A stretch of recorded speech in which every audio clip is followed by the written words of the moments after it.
诡异降临的那天，人类就彻底失去了对城市的掌控权。枪械、炮火这些曾经的防身利器，在诡异面前脆弱的像纸糊的玩具，连一丝威慑力都没有。他们杀不死，灭不掉，幸存的人类只能靠着序列超凡的微弱力量，日夜不休的迁徙逃亡，在绝望中苟延残喘。我等认定人类的覆灭只是时间问题，可就在我濒临崩溃的边缘，万物升级系统毫无征兆的觉醒。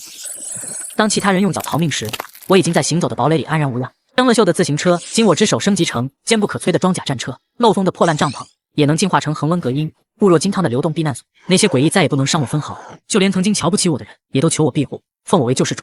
我从江城逃出来，和一众幸存者组成队，打算前往上户的幸存者基地。领队驾驶改装的越野车，有序列超凡的开车大巴，其余人用脚徒步逃命，而只有我开着一辆破旧的过时自行车，而且必须紧随队伍。一路上所有人都得谨记2条铁律：第一条，不要掉队；第2条，尽可能多的储备物资，而第1条永远高于第2条。没有物资还有人救你，如果你掉了队，迎接你的只有死亡。所有人原本把希望寄托在上户，那可是全国屈指可数的超级都市，都相信上户肯定是有办法解决诡异。结果还没有到目的地，上户已经沦为无人区。得知这一切的我，煮了一碗热腾腾的泡面，企图把这死寂的氛围冲淡。这时，血月已经完全笼罩大地，所有人把呼声压到最低，生怕惊扰到潜伏在黑暗中的恐怖。我深吸一口气，把心底的紧张压下去。末世的规则很简单，想活命就得熬。我裹着毛毯准备熬过一夜，脑中突然浮现一行字：升级毛毯需要消耗杀戮值129，是否需要升级？我停顿半天，才明白我没有觉醒序列能力，而是获得了一个升级系统。只要有杀戮值，我就能升级任何接触的东西，就连野餐的卡式炉子也能进化。但喜悦并没有持续多久，就被现实打醒，因为我没有任何杀戮点。但好在新的系统信息再次出现，鉴于宿主是第一次使用本系统，本系统可借贷给宿主300杀戮点，期限1个月。我高兴极了，在这个末日，明天我可能在诡异的口中不借才是傻。我毫不犹豫点了借贷。看向28大杠，车队第一铁律是不要掉队。对我而言，这破自行车就是我的命。我果断选择把全部杀戮点投入其中。下一刻，28大杠上方浮现一个沙漏，倒计时5小时，直到第2天到来，系统提示升级完成。借着阳光，我看到破旧的28大杠已经蜕变成了一辆3轮车，不仅多了可以装东西的后拖车框，车身还增加了省力装置。车队人见到，有嫉妒，有贪婪，有惊惧。在这个世界，任何物资都比命珍贵，更何况是一辆不需要一滴油的3轮车。曾经也有人开车叫车，但没了油就是一团废铁。如今前方还有2辆吉普稳定行驶，据说那2辆车里坐着几个狠角色，最惹人注目的是一个始终拿着一柄长剑的小丫头。就在这时，一个身穿瑜伽裤的女人走了过来，盯上了我的3轮车。她的眼里是贪婪，我明白，我干脆拒绝她。女人脸色难看，就要生气。一个身材壮硕的男人连忙出声讨好，是强子。末日之前是健身教练，他极为殷勤邀请他坐上自行车的后座。女人神色好看了些，狠狠瞪了我一眼，甚至建议强子直接干脆把我的3轮车抢过来。强子看了看我的手弩，看起来心底有些忌惮，而我懒得理会他们。说来也怪，今天车队的行进速度比昨天快了许多，但对我而言，这根本不算压力。3轮车的省力装置让骑行变得比以往更加轻松，我甚至能感受到双腿发来间那股顺畅如风的快感。忽然前方出现了一排房子，原本低头前进的幸存者们瞬间抬起头来。毕竟车队之中很多人物资已经见顶，几乎撑不下去了。末世之后，大部分城市都成了禁区，人口越是密集的地方越是诡异横行。从江城一路逃出来的人没有一个再想面对那些恐怖的存在。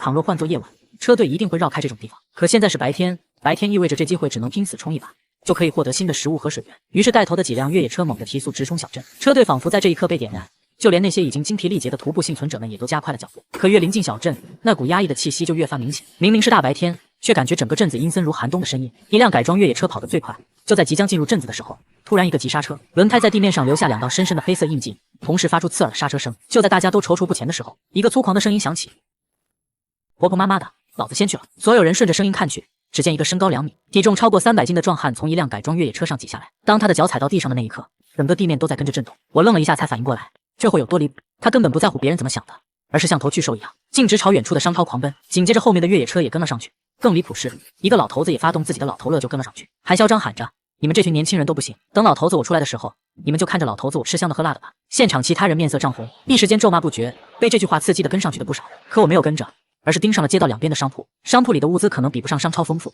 但胜在安全，离村口很近。末世里有个规矩，能活来的全靠阳光，只要一脚踏进太阳底下，那些邪门的东西就追不上。我来到一处烟酒副食店门口，透过玻璃门，里面是琳琅满目的商品，成堆的零食饮料，凡是能吃能用的，我全都装进背包。正当我高兴时，一股寒意袭来，在我身后是一个大约7、8岁的儿童，那脸比死了3天还要白，眼睛和嘴巴都弯成了弧线，形成了一个夸张诡异的笑脸。我一个踉跄撞翻柜台，想要冲出去，却发现玻璃门已经被一人从外面插上了一个木棍，是有人想把我困在这里。玻璃门外，穿着瑜伽裤的女人和强子在我的3轮车旁得意的冷笑。瑜伽裤女刚准备得意的嘲讽2句，就看到我身后黑暗处那惨白皮肤的孩子，他顿时变得无比惊慌，连忙催促强子离开。月娘娘、赵官床、阿弟等堂哭断肠。我毛骨悚然，听说一旦被纸裤童缠上，就是九死无生。于是我想也没想，直接扣动母鸡，却直接穿过纸裤童的身。纸裤童纹丝不动，咧开嘴角笑得更大声。我连忙跑到阳光照射的地方，必须活下来，不然碰上诡异，普通人只能被秒杀。一人一鬼的距离不到1米，要不了多久，这个店铺就不再有一点点阳光，整个店铺都会被阴影所笼罩，到时必死无疑。我左右看了看，并没有发现任何顺手的工具，一咬牙，抬起腿对着面前的玻璃门狠踹一脚，玻璃碎掉，我连忙跑了出去。下午的太阳照在我身上，终于驱散了我的寒意，我松了口气，回头看了一眼店铺里的黑暗，孩童就那么站在黑暗之中，死死地看着我。我此时整个人已经站在阳光里，对于诡异根本没有多少恐惧。备好背包，我不再多看一眼，追着3轮车的方向而去。强子和瑜伽女前往的方向正是大商超，我不想进去，但东西在他们手里。太阳还在慢慢西斜，街面上的阴影越来越多，我甚至能感觉到这些阴影之中藏着一双双眼睛正在注视自己。杏花镇因为我们的到来，有某些东西也正在被惊醒。我找到了3轮车，车上有我的东西。我杀意渐浓，悄悄走进商超，里面的情况却比我想的还要糟糕。里面的货架都是空的，角落里站着几个人，连忙对我做出了一个噤声的动作。我顺着视线看去，一个少女，披头散发，拖着脚步，身高3米，拿着一把巨大的剪刀，发出瘆人的声音：“你在哪？出来啊，我们一起玩。”一滴冷汗顺着我的额头滑落。刚从纸裤童的手里逃脱，没想到就遇到了白衣剪刀女。我打算悄悄离开，却发现食品区还有不少幸存者。那个壮汉也在这里，也是一脸紧张的样子。剪刀女似乎是察觉到了什么，突然停住脚步，长发之下2点猩红的眸子看向这边。所有人的身影顿时一僵，停住呼吸。好在剪刀女最终还是动了起来，机械性的往前走。我松口气，轻手轻脚拿到东西，突然撞到了前面幸存者的后背。抬眼往前一看，所有人全都停下了脚步，眼神惊恐地看向前方。一个7、8岁的孩子站在那儿，竟然是纸裤童。一声尖叫打破了超市的寂静，也唤醒了某些黑暗里的鬼祟。嘿嘿，原来你们在这里啊，一起玩啊！剪刀女大踏步地走向这边，撞翻了好几个货架。我抓起背包，还不等转身，就亲眼看到眼前的2个幸存者被一个巨大的剪刀直接剪成了上下2截。嘿嘿，真好，真好玩啊！就在这时，2米高的壮汉发出暴怒的怒吼：“他妈的，拼了！”像是充气球一样，在一眨眼的变成了3米高的巨人，浑身的肌肉就像是一块块的铁疙瘩一样。和剪刀女比起来，气势丝毫不落下风，这就是序列超凡。我终于知道为什么这个壮汉对白衣女如此恐惧了。鬼肌肉人怒吼着挥舞拳头攻击白衣剪刀女，却被白衣剪刀女单手轻松接下来。这瘦弱的像是人干的白衣剪刀女，却有让人无法理解的超强力量，捏着魔鬼肌肉人的拳头，就像是在捏面团。魔鬼肌肉人面露痛苦，身体在对方的狞笑声中微微弯曲。我也不知道自己当时是怎么想的，直接抬起手弩对准白衣剪刀女就是一剑，虽然没造成什么伤害，却意外得到了200杀戮点。白衣女要冲我跑来，魔鬼肌肉人动了，一拳狠狠轰向白衣剪刀女的面部，并没有给白衣剪刀女造成任何伤害，反而被对方将那3米多高的身体就那么轻而易举地甩飞了出去，撞飞无数货架。这就是诡异，号称人类奇迹的序列超凡，在白衣剪刀女面前就只是一个布娃娃。不过他从倒塌的货架之中跳了出来，再次冲向白衣剪刀女。果然，序列超凡就是序列超凡，这货这样都不跑，怕是脑子有问题吧？那好，你不跑，我跑。趁这个傻大个和白衣剪刀女大战的时候，我背起背包，撒丫子狂奔。熟悉的诡异童音在我的耳边响起：“我要吃糖，我要吃糖。”低头，纸裤童就抓着我的裤脚看着我。就在我以为要完蛋的时候，散乱的货架地面上倒了一地的糖果，我连忙抓起几颗糖递过去：“糖，给你糖吃。”纸裤童一愣，似乎是没想到我竟然真的能拿出糖来，有心不想去接，但似乎是有某种规则让其不得不接过我的糖。我趁着纸裤童接过糖的时候，快速跑向商超门口，周围全是哭爹喊娘的幸存者。我回头看了一眼，那纸裤童正在包糖衣，远处那个魔鬼肌肉人再次被打飞出去，但又很快站起来，并且再次冲向了剪刀女。当我再次站在阳光下面的时候，这才有种重回人间的感觉。而商超里面还在传来尖叫声和惊恐的呼喊声，周围鬼影重重，很多幸存者跑着跑着就被诡异的身影再次拉入黑暗之中，整个杏花镇的诡异都被人群吸引过来，唯有阳光才能保命。我一屁股坐在车斗里，将带出来的2包东西也顺手丢进了车斗。就在这时候，我突然听到一个很是不善的女声传来：“陈野，你想做什么？想抢我们的车子不成？”瑜伽裤女佳佳和健身教练强子2人扛着2个包裹站在不远处，我一句话没说，直接将手弩上前，一道弩箭划过眼前，刺穿了强子的喉咙。射杀了你的敌人，你获得杀戮值加1000。没想到杀人也能获得点数，我继续给手弩上弦。佳佳一声尖叫，转头就要跑回去。相比起诡异，佳佳觉得眼前的我才更加可怕。还不等我做出反应，就听到这女人的尖叫声再次传来。女人身后站着一个衣衫褴褛的人影。就在女人即将逃到阳光下面的时候，那衣衫褴褛的人影一把抓住女人的头发，将女人往黑暗里拖。此时周围已经有不少刚逃出来的幸存者，这些人都慌乱地将物资放上自己的车，转身就逃。我站起来蹬着3轮车就跑，走之前也没忘把那2个包裹捡起来丢进车里。屋顶之上划过一个白影，我只是扫了一眼，发现这是一个卑贱的少女。这少女就像是传说中的剑客一样，像是一阵风一样逆行而来，目标正是身后发生打斗的商超。在末世，只有序列超凡能和诡异抗争。我冲过镇子口的门楼，就有一大群人围了上来，他们对我问东问西，可我直接忽视。这些人之中，女人占大多数，在末日之中，老人和孩子的体力相对较差，因此在遇到诡异的时候很难逃走，反而是成年女性体力和身体素质只比成年男性差一些，却更加容易活下来。这时车队领头的改装越野车上下来一个男子，男子打扮有些怪异，身上穿着一个连帽卫衣，脚上一条宽松的束脚裤，但是脚上却没有穿鞋子。男子弯腰从地上抓起一包沙土，就那么丢进嘴里尝了尝，随即脸色一变，说道：“快走，再不走就晚了。”周围几个围着男子的人脸色也发生了变化，纷纷连滚带爬的往自己的车上跑，仿佛有大恐怖即将来临。娜娜和铁狮怎么办？有人问道。放心，他们会追上你的，快走，别废话。很快这几辆车的异动就被其他幸存者发现了，有人慌了，甚至开始试图阻拦车队。不行，我老公还没出来，你们不能走，求求你们，我弟弟还没出来，你们不能抛弃我们。改装越野车根本就不理旁人的拦阻，一脚油门狂奔出去，一改往日的慢悠悠，现在的速度格外的快。没有车的幸存者很快就掉队，好在我的三轮车装有省力装置，就算车斗里装满了物资，也能够勉强不掉队。就在这时候，一辆大巴车摇摇晃晃的从镇子冲了出来。这辆大巴车我认识，就是车队里的。之前大巴车里的人满满当当，而现在透过车窗看进去，却见大巴车空了不少。一个幸存者想要拦下大巴车，结果却被大巴车直接撞飞了，生死不知。可就算如此，前面的车队在我的视野之中也只剩下一点点亮光了。身后不远处传来剧烈的呼吸声，显然是几个骑自行车的跟在身边。至于那些徒步的幸存者，则是一个没见。不知道过了多久，我终于看到前面的那一点点亮光似乎是停了下来，一点点希望在心里燃起。半个小时之后，我终于算是和车队会合了。车上的人已经从车里下来，开始搭帐篷。我甚至看到一个身高2米的壮汉被人抬到了旁边的空地上。壮汉的左臂已经齐肩而蹲，鲜血染红了地上的草坪。壮汉的身边还站着一个卑贱的少女，还有一个赤足的男子。而我调出系统，发现自己此时的杀戮值竟然已经有1200。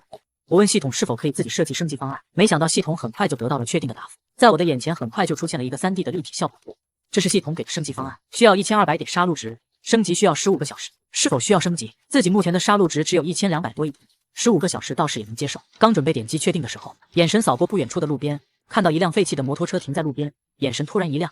我有了大胆的想法，系统，如果我能搞到配件，是否杀戮点可以减免一些？系统很快有了答复，找到合适的配件，系统可酌情减免部分杀戮值。我忍住激动的心和颤抖的手，把注意力集中到系统改造之上。系统，可否利用眼前的这辆摩托车进行改造？摩托车的轮胎和发动机，甚至其中的很多零件都是可以来改造的。可以，目前改造需要杀戮点900点，才省了300点杀戮值，这未免也太不值钱了吧？系统，还有什么办法能够省一些杀戮值？有，如果宿主能将摩托车的所有零件拆卸下来，并且初步安装到3轮车，能省100杀戮值。如果宿主能找到第3个轮胎，还能省100杀戮值。我明白了，想要升级的目标完成度越高，能省的杀戮值则越多。我现在手上什么工具都没有，也只能做到这种程度。在系统之中点击确认之后，我看到自己的3轮车上多了一个杀戮倒计时，升级完成需要6个小时。系统，如何才能觉醒序列超凡？我只是试探性的问了问，没想到系统很快就有了答复。目前觉醒序列超凡有2种方式，一种是获得序列真迹，通过序列真迹觉醒序列超凡，需要杀戮点3000，不够兑换，那我只能突发奇想，跟系统用300点兑换诡异的黑狗血。黑狗血能有效克制诡异，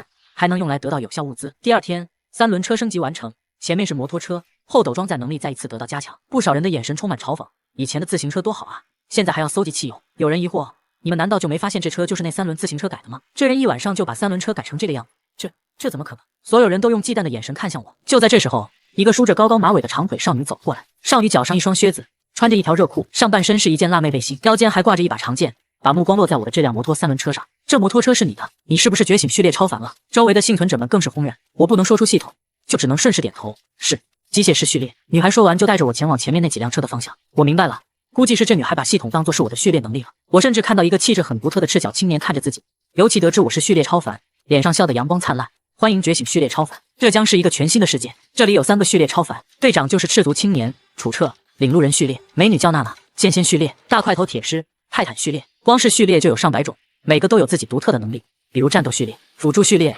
超自然序列，甚至每个国家都有自己的特有序列。夏国就有剑仙序列、天师序列等，岛国有忍者序列、弑神序列。序列超凡并不是无敌的，想要杀死诡异，低级序列很难，甚至根本无法做到。这时我意识到，人类在诡异面前还是太过渺小。楚彻微笑看着我，陈野，你现在是我们车队的第4位序列超凡，有了你的加入，我们车队就更有保障了。我伸出手和楚彻握了握，询问汽油情况。楚彻表明态度，需要用物资替换或者自己搜集，就算我觉醒序列，也不能白拿。不管是楚彻，亦或者是车队之中最普通的普通人，想要任何物资，要么出去自己找，要么拿出对等的东西来换。楚彻说，车队很快举办一场内部交易会，只要付出，就能交换任何想要的东西。车队之中，4个轮子的车一共有4辆，2辆改装越野车是楚彻和娜娜各自1辆，那辆大巴车是还在养伤的泰坦序列傻大个的财产。至于剩下那辆小汽车，竟然是这个车队之中传说的女明星周兰的财产。她的物资不多，由于末世前的明星光环，摊位前总是围着一群眼神独特的男人。就在我犹豫找谁换汽油，周兰搬出个铁桶，只需要8斤大米，比楚彻和娜娜的20斤便宜。我看出来，她是想用便宜的汽油换取我的庇护。我直接说，你把那桶油给我，我答应你的要求，以后遇到什么麻烦，我会帮你。周兰没想到我这么直接，可在末世，她只能咬着牙说道：“好，成交。”周兰的弟弟周小小急眼了，没有汽油，我们的车就是废铁。周小小站在我面前，眼神强装镇定。我姐的那桶汽油，我什么都没说。周小小低着头从我的摩托3轮车上拿下那桶汽油，有人幸灾乐祸地看着我，我倒是没有什么想法，拿走了就拿走了，又不是只有他有汽油。我走向楚澈，用黑狗血的方法换走了一桶汽油，又找娜娜换了一把户外柴刀，直到车队再次开始出发，我也成了第4个序列超凡。我能看到在车队前面的楚澈故事会从车里走出来，然后从地面上抓起一把沙土品尝，随后面色严肃地指明一个安全的方向。这或许就是领路人的序列。就在我吃完饭的时候，壮汉来找我，他的手臂竟然长出来了一截，我惊讶不已。这难道也是序列超凡的呢？铁石感谢我，那天要不是你那一剑，我怕是早死了。我实话实说道，没有你挡住白衣女，我也活不成。接着我向他透露黑狗血的消息，得到了一块电源。就这样，车队继续向前，避开了好几个诡异。我总是会找机会砍一些树枝或者竹枝制作弩箭，用黑狗血涂满剑身。这天晚上，楚澈说要去长寿村搜集物资，所有人脸上闪过恐惧，我没管，想趁这个时候得到些杀戮值，赚取点数，用来觉醒序列。就在这时候，一声惊恐的尖叫响彻整个营地。是诡异。原本寂静的夜陷入沸腾。我拿过手弩，装上一支黑狗血弩箭戒备。不远处的树林之间隐隐绰绰，似乎是有潜藏在黑暗之中的黑影。就在这个时候，树林里传来低沉的虚弱声音：“请救救我们！”一道手电筒强光照射过去，身影抬起手挡住强光。对方衣衫褴褛，身上不少地方的衣服都破破烂烂的，脚上的鞋子也只剩下一只。紧接着，几十道身影出现在所有人面前。楚澈不知道什么时候已经出现在人群之前，眼神警惕地看着这些人。我们是从路城逃出来的，路城已经没了。呜呜，几十道黑影传出嘤嘤的痛哭声。楚澈蹲下身子，从地上抓起一把土丢进嘴里，就像是在品尝绝世美味一样。确认没有诡异后，楚澈说：“你们新加入，我可以免费给你们提供1天的食物，1天之后，你们要自己想办法养活自己。”楚澈挑了几个中年妇女帮忙做饭。突然，刚进入队伍的一个女人大声道：“不公平！凭什么做事情的全是女人？那些男人为什么不做事？你这是在歧视女性！”有新人把女人当成领头人，做饭的女人们个个怒目而视。楚澈冷淡开口：“既然这样，赵大姐，你们几个先歇着吧。阿宝叔，你找几个男人过来做饭。”男人们激动地生火做饭，女人愣在原地。她本是想争取利益，换来的却是同伴的厌恶。饭吃完之后，之前所有帮忙的男人们都得到了来自队长的一些薪酬。女人脸色难看，几个女人扯着她的头发，骂她多管闲事。楚澈借刀杀人，不用自己动手，就把人给教训了。一早，幸存者们只能吃粗粝的东西，而我吃着腊肉炒饭。一个老妇人牵着一个小孩，正可怜兮兮地看着我：“小伙子，你能不能把你的饭分一点给我孙子？他已经很久没有吃肉了。”那个小孩却已经不管不顾地伸手来抢。我眉头直皱，不再跟他计较，任由他抢一些。晚上，我打算睡觉，阿宝叔就来了。陈先生，楚队长请您过去开会。此时的帐篷里，队长楚澈、少女剑仙娜，还有身高2米的巨汉铁狮都在。楚澈拿出一个收音机，在所有人的眼前摆弄了起来。这收音机编号是01257，是奇物。楚澈打开收音机，里面传来声音：3个月前，长寿村爆发诡异，所有人全都死亡，长寿村无一活口。目前拥有比较完善的物资，其中在村子中间的大柳树下有一间小型超市，那里有足够的物资，可以重点收集。村长家的地窖里还有很多储备粮，可以次要收集。每户村民家中也拥有一部分的储备粮食。入村口有一口水井，水井的水位受到污染，可饮用。村子里有诡异超过100只，长寿村的危险评级为 SSS 级。楚队长死死地盯着收音机，神态有些紧张，仿佛这收音机下一秒就会变成一只捕鱼。直到收音机播报结束，楚澈队长这才长长的松了一口气。先去长寿村大柳树下的小超市，再去村长家的地窖。就在大家商量的差不多的时候，忽然那收音机里传来楚队长熟悉的声音：“哎，娜娜那死丫头，看着长得清秀，整天像个皮猴子似的，不男不女，要是在末日之前，肯定没人要。还有那铁狮，这傻大个真不知道脑子是怎么长的。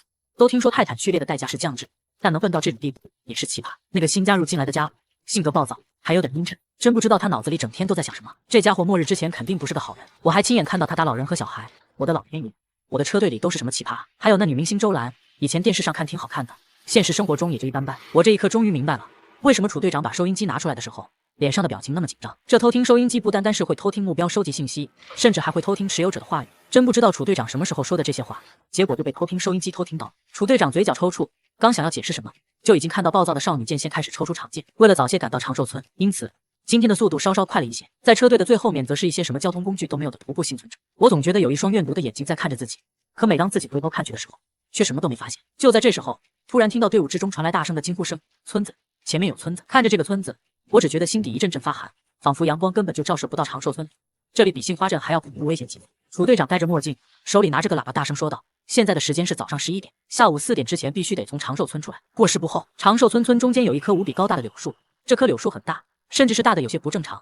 那垂下的柳枝就像是女人的头发一样散乱下垂。却见那长寿村的村口，不知道什么时候突然多了一道人影，那是一个驼子，佝偻着背，手里杵着一个拐杖，努力地将脸朝向我等众人的方向。驼子冲着众人嘿嘿笑着，笑得阴森恐怖。幸存者们安静的可怕。野子，跟紧我！铁狮瓮声瓮气地说道。随后大踏步地往村子里走去，我将手弩牢牢地抓在手中，跟在傻大个的身后，很快也有胆大的一起跟了上去。许多幸存者面露犹豫，谁也不能保证进去能不能活着出来。那个抢我饭的小男孩大喊：“奶奶，我不要你去，我不要你去！”奶奶说：“傻孩子，奶奶不去，你吃什么？现在可是末世，这些王八蛋可不会同情你。”不远处的楚队长看向这边，叹了一口气：“人作孽不可活啊！”随着走入村子的一刹那，我的手背上瞬间就起了一层鸡皮疙瘩。原本是艳阳高照的天气，此时却像是进入了深夜，天上的太阳仍旧还在，只是像是被蒙上了一层黑色纱布。村子里和村子外面是两个世界。小心，这是鬼域。娜娜紧了紧腰后的长剑，那张小脸紧绷着，脸上的表情也显得很是严肃。她解释道：“鬼域是一种因为某种力量而形成的特殊领域，在鬼域之中，就算是白天，诡异出现的概率也会偏高。”听完，我总觉得黑暗处像是有什么东西在盯着自己一样，但往往仔细看过去，却又什么都看不见，只看到一片黑暗昏沉。已经开始有幸存者盯上了村子门口的2间屋子，或许是因为腐蚀的原因，房门的锁早已经锈得不成样子，只是轻轻一推就能推开。一个黑漆漆的洞口出现在2人的面前，一个戴眼镜的男人忍受不住压力，转身就往村子口跑去。我不要死啊！我要出去，恐惧是会传染的。周兰和周小小也准备离开，那个驼背老头突然出现，我举起手弩对准他。驼背老鬼嘿嘿一笑，悠悠道：“我知道你们是来搜寻物资的，大柳树下有个小超市，里面很多物资，你们可以去那里看看。”说完，这老头慢悠悠地转身离开。就在这时候，我听到一声悠悠的呼唤声：“救！”这声音忽远忽近，就像是从那老头的身体里传来的。我想都没想，抬起手弩对准驼背老鬼就是一发弩箭。带着黑狗血的弩箭正中老鬼内心。你对驼背老鬼产生了伤害，你获得杀戮值加100。还不等我欣喜，娜娜眼神一闪，手中长剑化作一道剑光直袭驼背老鬼，一剑将那驼背老鬼斩成了2段。不等周围幸存者欣喜，2段身体就像是2只猴子一样，蹦跳着闪过傻大个的拳头，爬上旁边的屋顶逃走了。娜娜连忙拉住想要追上去的铁狮，大个子，冷静，收集物资要紧。这一切都是眨眼之间发生的。好几个幸存者惊恐地大叫起来：“我也不去了，我还不想死！”紧随其后，又有2名幸存者脱离了队伍，冲向村口方向。气氛很是压抑，在鬼域之中，一切都显得很压抑，就像是行走在另外一个位面。走着走着，突然身后传来惊恐的尖叫声：“阿紫，阿紫不见了！”是一个披头散发的少女崩溃的哭声。这还没走到大柳树小超市，就已经生出这么多变故。周兰看得心生不忍，蹲下身子安慰道：“别哭了，说不定阿紫已经回去了，我们一会儿回去就能看到她。”那少女疯狂地摇着头：“不行，我没有阿紫不可以的，没有阿紫我活不下去。”那少女站起身来，猛地冲向来时的方向。我总觉得这些事情有些不对劲，我突然悠悠地问道：“你们可曾在车队里见过那女孩？”周小小本能地反驳道：“你怎么就确定没有见过那女孩子？那女孩子头发太长，根本就看不到长什么样子。”当周小小在搜索记忆的时候，赫然发现自己根本就叫不出这个女孩子的名字。我冷笑一声：“这里可是长寿村，在这种地方出现一个陌生女孩，还跟着我们，你难道就不觉得这事有问题？”周小小还想反驳什么，却被周兰一把拉住。娜娜提醒：“我们还是快些行动吧，争取在下午4点之前搜集到足够的物资，离开长寿村。”其他幸存者虽然不知道这些超凡者为什么要来这里，但知道跟着他们行动，安全性肯定会得到大大提升。终于，当铁狮第一个走过前面的那个拐角的时候，却呆立不动了，吞了吞口水，声音有些干涩地说道：“娜娜，你来。”我过去，也看到了让我终生难忘的一幕。垂下的绿色枝条，每一根枝条的末端都有一具尸体。就在大柳树下有个小平房，小平房旁边立着一个木牌，上面写着“大柳树小超市”几个字。木牌旁边是一个小门，小门敞开着，透过微弱的灯光，甚至能看见超市里面的玻璃柜台。一时间，众人激动，忘记了恐惧。其中一个老太太脸上全是贪婪的表情。超市外面不知道从哪儿起了一阵风，将柳枝下的尸体吹得微微晃动。我让大家小心，不要惊动诡异。我便进入超市。这小超市的物资很是丰富，零食更是堆积如山。这一次我带来的背包足足有2个。我想都没想，直接将腊肉腊鱼准备装进背包里的时候，少女背后是一个比他人还高的背包，此时已经装了一小半了。这傻大个拿着一个巨大无比的袋子，疯狂扫荡。很快，这个小超市就被搜刮一空，所有货架上就连一瓶调料都不剩下。有人有些失望地说道：“他的背包还可以装一些，毕竟是个小超市，能有这么多物资已经不错了。怎么办？这点物资远远不够啊！”娜娜站出来呵斥道：“还吵？你们难道忘了外面是什么？要回去的自己回去，来的路你们应该都记得。不想回去的跟着我们继续去搜集物资，但是记住了，愿意跟着我们的要听话，否则到时候发生什么，我们也没办法保证。”就在这时，突然听到一声尖叫声传来，只见一个幸存者身体被一根柳条紧紧缠住，随后被拽到树上，被垂挂在树上。有人最终害怕逃跑，我的物资够了，我不想去找了，你们自己去吧。最终众人分成2队，我和娜娜一队，另一队往村口跑。周兰想和别人一起离开，却被周小小拉住：“姐，我们跟着去吧，跟着他们总好过我们送命。”众人终于来到了一个大房子前面，这是一个上下3层的小高楼，灰蒙蒙一片，像是有某种诡异的生物就藏在这些灰蒙蒙的大窗户前面，在窥探这一群人。进去吧，时间不多了。铁狮背着硕大的背包，大踏步走进院子。众人第一个搜寻的地方自然是厨房，很快就在厨房内找到了面粉和大米，以及2大包挂面，还有一些其他食材。接着就是卧室大厅，才找到少量的米面。我倒是在3楼的衣柜里发现了一块电子表，等到时候从楚彻手里换到太阳能充电板，这块电子表说不定就能用了。还剩下1个半小时就要离开村子。一声惊呼吸引了众人的注意，这里有地下室。此时地门已经被打开，黑漆漆的洞口就在少年手指的方向。娜娜二话不说，当先跳了下去，能看见手电筒的光在地下室内晃悠。很快下面就传来了少女惊喜的神色。陈野、铁狮，这也有好多土豆。所有人脸上都出现了惊喜的声音，一个个幸存者都跳了下去，装满了土豆运了上来。而在我的瞳孔之中，一个佝偻的身影就站在1楼的大门口，就那么诡异的微笑着看着这群人。我抬手就是一剑射去，已对驼背老头造成了伤害，获得杀戮值100。铁狮听到我发射的声音，浑身紧绷的转过身来。野子，你看到什么了？我催促。那老头一直跟着我们，时间不早了，我们需要赶快离开这里。众人纷纷加快脚步离开村长的屋子，就连周兰和周小小也拿了不少。娜娜看了一眼手上的腕表，脸上的脸色也变得紧张起来。还有40分钟到4点，我们必须在40分钟之内离开村子。走！地窖里的老太婆似乎是听到了众人打算离开，焦急的声音从地窖里传来：你们等等我啊！除了那个叫做小付的大学生，没有人理会这老太婆。不少人的脸上的表情还带着一丝幸灾乐祸。这老太婆在善良大学生的帮助下，还是从地窖里爬了上来。当我看到这老太婆身上的物资的时候，整个人都愣了一下。这老太婆全身上下全都是物资，背后一个很大的背包不说，双手各提着一个大包裹，脖子上还挂着一个包裹。比起其他幸存者，这老太婆搜集到的物资竟然是最多的。看到其他人看到自己的眼神，这老太婆还微微有些得意。娜娜手持长剑走在最前面，众人顺着来时的路开始往回走。天空仍旧灰蒙蒙一片。娜娜查看手腕上的腕表，每次搜集物资都是9死1生，而这一次却显得格外的顺利。娜娜指着路边一个开着门的民房说道：不对，这条路我们走过，之前就有人进入这栋民房没有出来。众人一惊，连忙抬头看去，大柳树就那么立在不远处。按照道理，这大柳树应该是在众人的背后才对。娜娜看了一眼手上的腕表，我们走错方向了，还剩30分钟，我们往回走，快一点还来得及。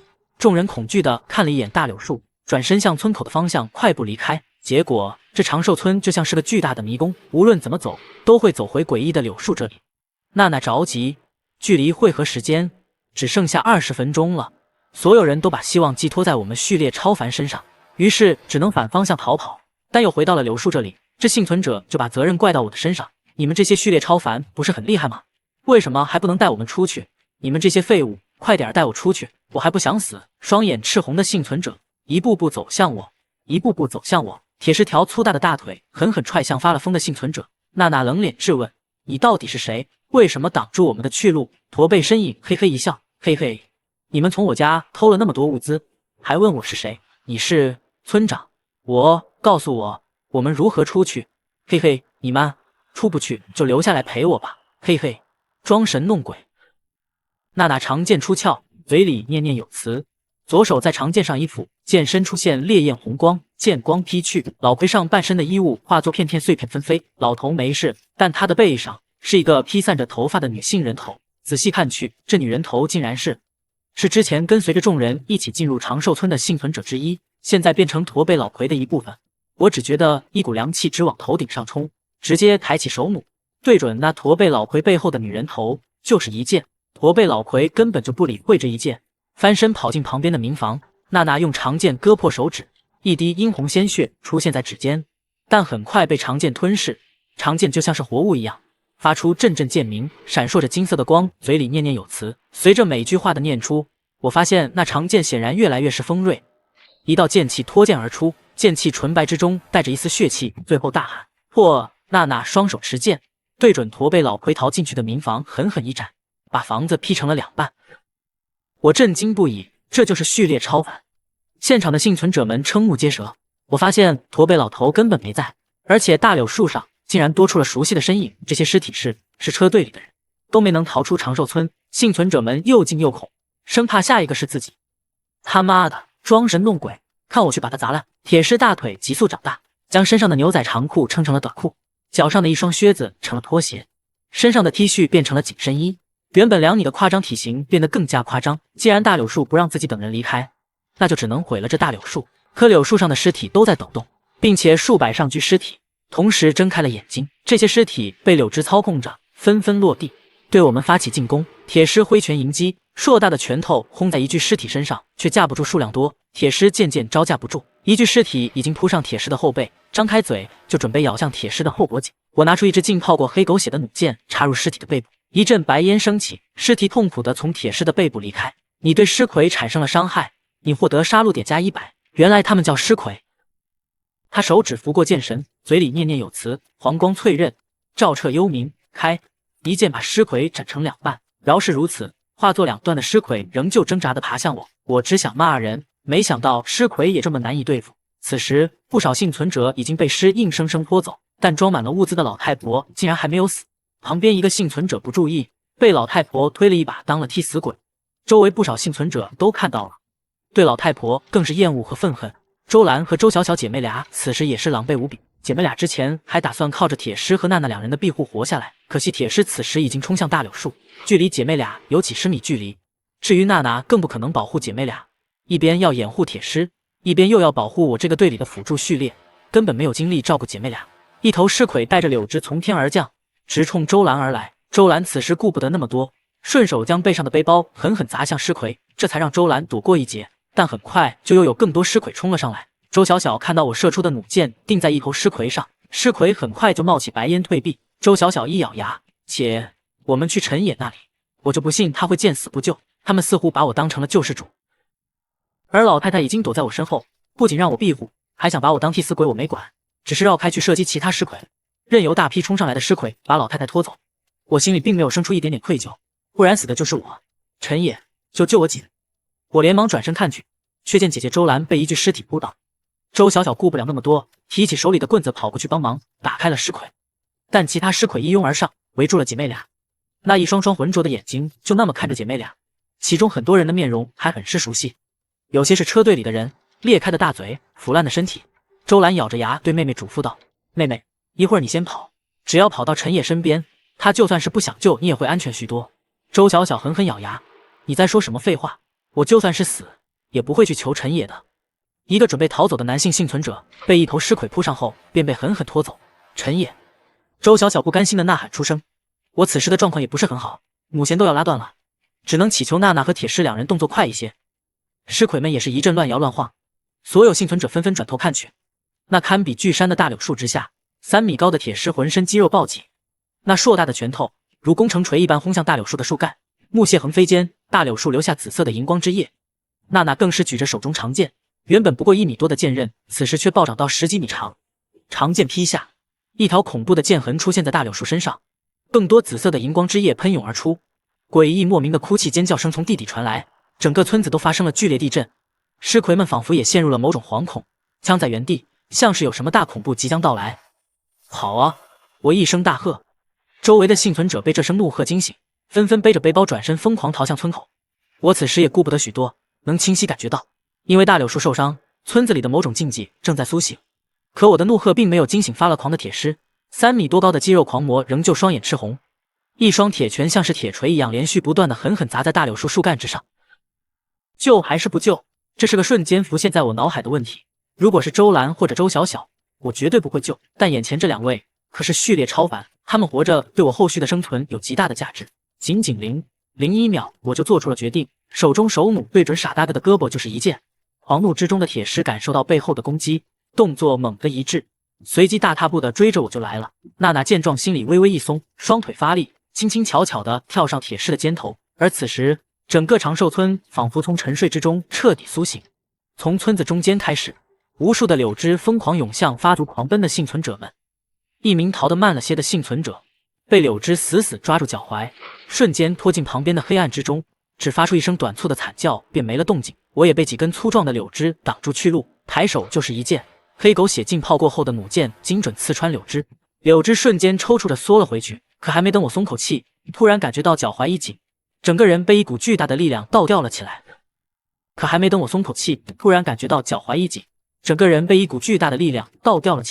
我心中一慌，随即迅速冷静下来，一把抽出腰间的柴刀，对准缠绕脚踝的柳枝狠狠一刀劈下。这柴刀自从被我拿到之后，就经常浸泡黑狗血，对付这些诡异之物倒是有些效果。柳枝发出一阵刺耳的嗡鸣，松开了我，我重重摔在地面上，疼得我龇牙咧嘴。野子，坐上来！铁狮的大嗓门传来，他那只蒲扇般的大手直接捞起我，把我甩到他的肩膀上。抓好了，我要开始加速了。我死死抓住铁狮身上紧绷的肌肉，只觉得耳边风声呼啸，视线之中村口越来越近。此时，村外的楚彻看了眼手表，眉头紧锁，已经超过约定时间21分钟了。按照计划，车队此时应该已经在离开的路上了。楚彻之所以将集合时间定在4点，就是通过他的领路人序列能力感知到，在长寿村停留到4点之前是安全的，一旦超过4点，就很有可能随时被未知诡异追上车队，到时候所有人都得完蛋。在楚彻的感知之中，前方长寿村内正有大恐怖存在，并且正在朝着他们靠近。他再次看了一眼手腕上的腕表，16、22，再给你们8分钟。楚彻低声自语：4点半，如果4点半你们还不出来，我就不能等你们了，否则整个车队都得死。这边，我和铁狮、娜娜距离村口不过100米不到，可身后的柳枝如同疯魔般追来，四面八方全都是诡异的气息。就在这千钧一发之际，那驼背老魁竟然再次出现在我们前方的必经之路。我想都没想，抬手就是一剑，那驼背老魁却不闪不避，任由弩箭插进自己的眼眶，可他就像没事人一样，带着插在眼眶里的剑冲我们狂奔而来，身形仍旧迅捷如猿猴。我心中一寒，一股毛骨悚然的恐惧袭上心头。这东西到底是什么怪物？可就在这时候，我突然觉得浑身一暖，眼前的昏暗一刹那之间变得明亮，一片微微昏黄的阳光洒了下来。我抬头望去，竟然是太阳出来了。再看那驼背老魁，已经迅速退到村口的阴暗处，对着我们仍旧露出那诡异的笑容，却再也不敢往前一步。村口的楚彻似乎也察觉到了变化，他又弯腰尝了一口脚下的土，随即脸色严肃地大喊：“快走！”众人听尽最后一丝力气逃上大巴，我则转身去开我的3轮摩托，可拧动车把才发现车子竟然没油了。就在我焦急万分的时候，阿宝叔拿着一壶油跑了过来。我连忙道谢，快速加油启动车子，这才跟上了车队。一路上我心里越想越不对劲，进入长寿村的幸存者差不多有40多将近50人，可最终能逃出来的也就10几人而已。车队里的气氛格外沉重，我能清晰地感觉到最近的诡异距离此地还有20多公里，但那恐怖的嚎叫声已经隐约能传到耳边。我不敢耽搁，加快了3轮摩托的行驶速度。那些步行的人根本跟不上大部队，早已被远远甩在身后，不知死活。整整一晚上，车队不断调换方向，拼命躲避诡异的追踪，直到第二天太阳彻底升起，车队才终于在一块路牌前停下。我跳下车，看清路牌上的字后，瞬间震惊了。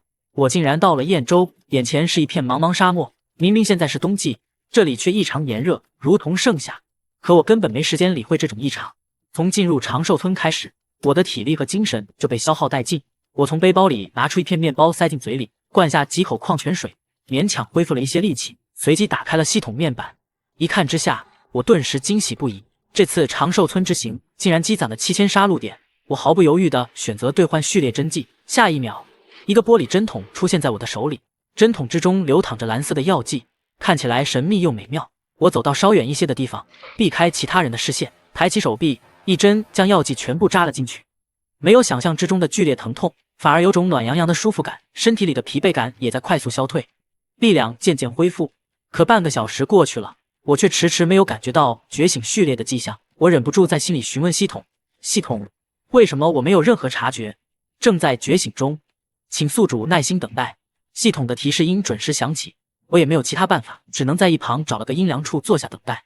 闲着无聊，我突然想到，不如用杀戮点直接找系统兑换一辆末日基地车。可当我在系统面板里找到末日基地车的兑换选项时，那一长串的零看得我眼前发晕，那根本不是现在的我能奢望的。沙漠的气候让人很不舒服，又热又干。我在3轮摩托的车斗里一阵翻找，终于找到一件连帽防晒衣。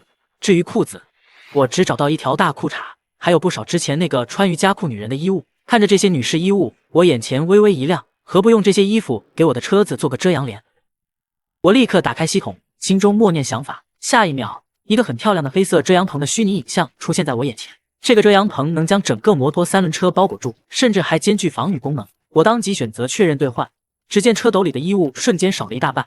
摩托3轮车的头顶上也出现了一个沙漏倒计时，显示还有5小时完成升级。我起身走向大巴，想看看能不能也找些东西给大巴做个遮阳设施。车上的幸存者们大多都在昏昏大睡，司机是一个30岁左右的戴眼镜青年，大家都叫他老李。看到我的到来，老李也从驾驶座上下来迎接。这是我在末日之后第一次上别人的车。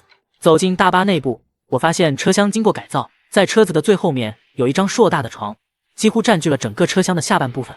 铁狮正躺在床上呼呼大睡，嘴角还挂着口水。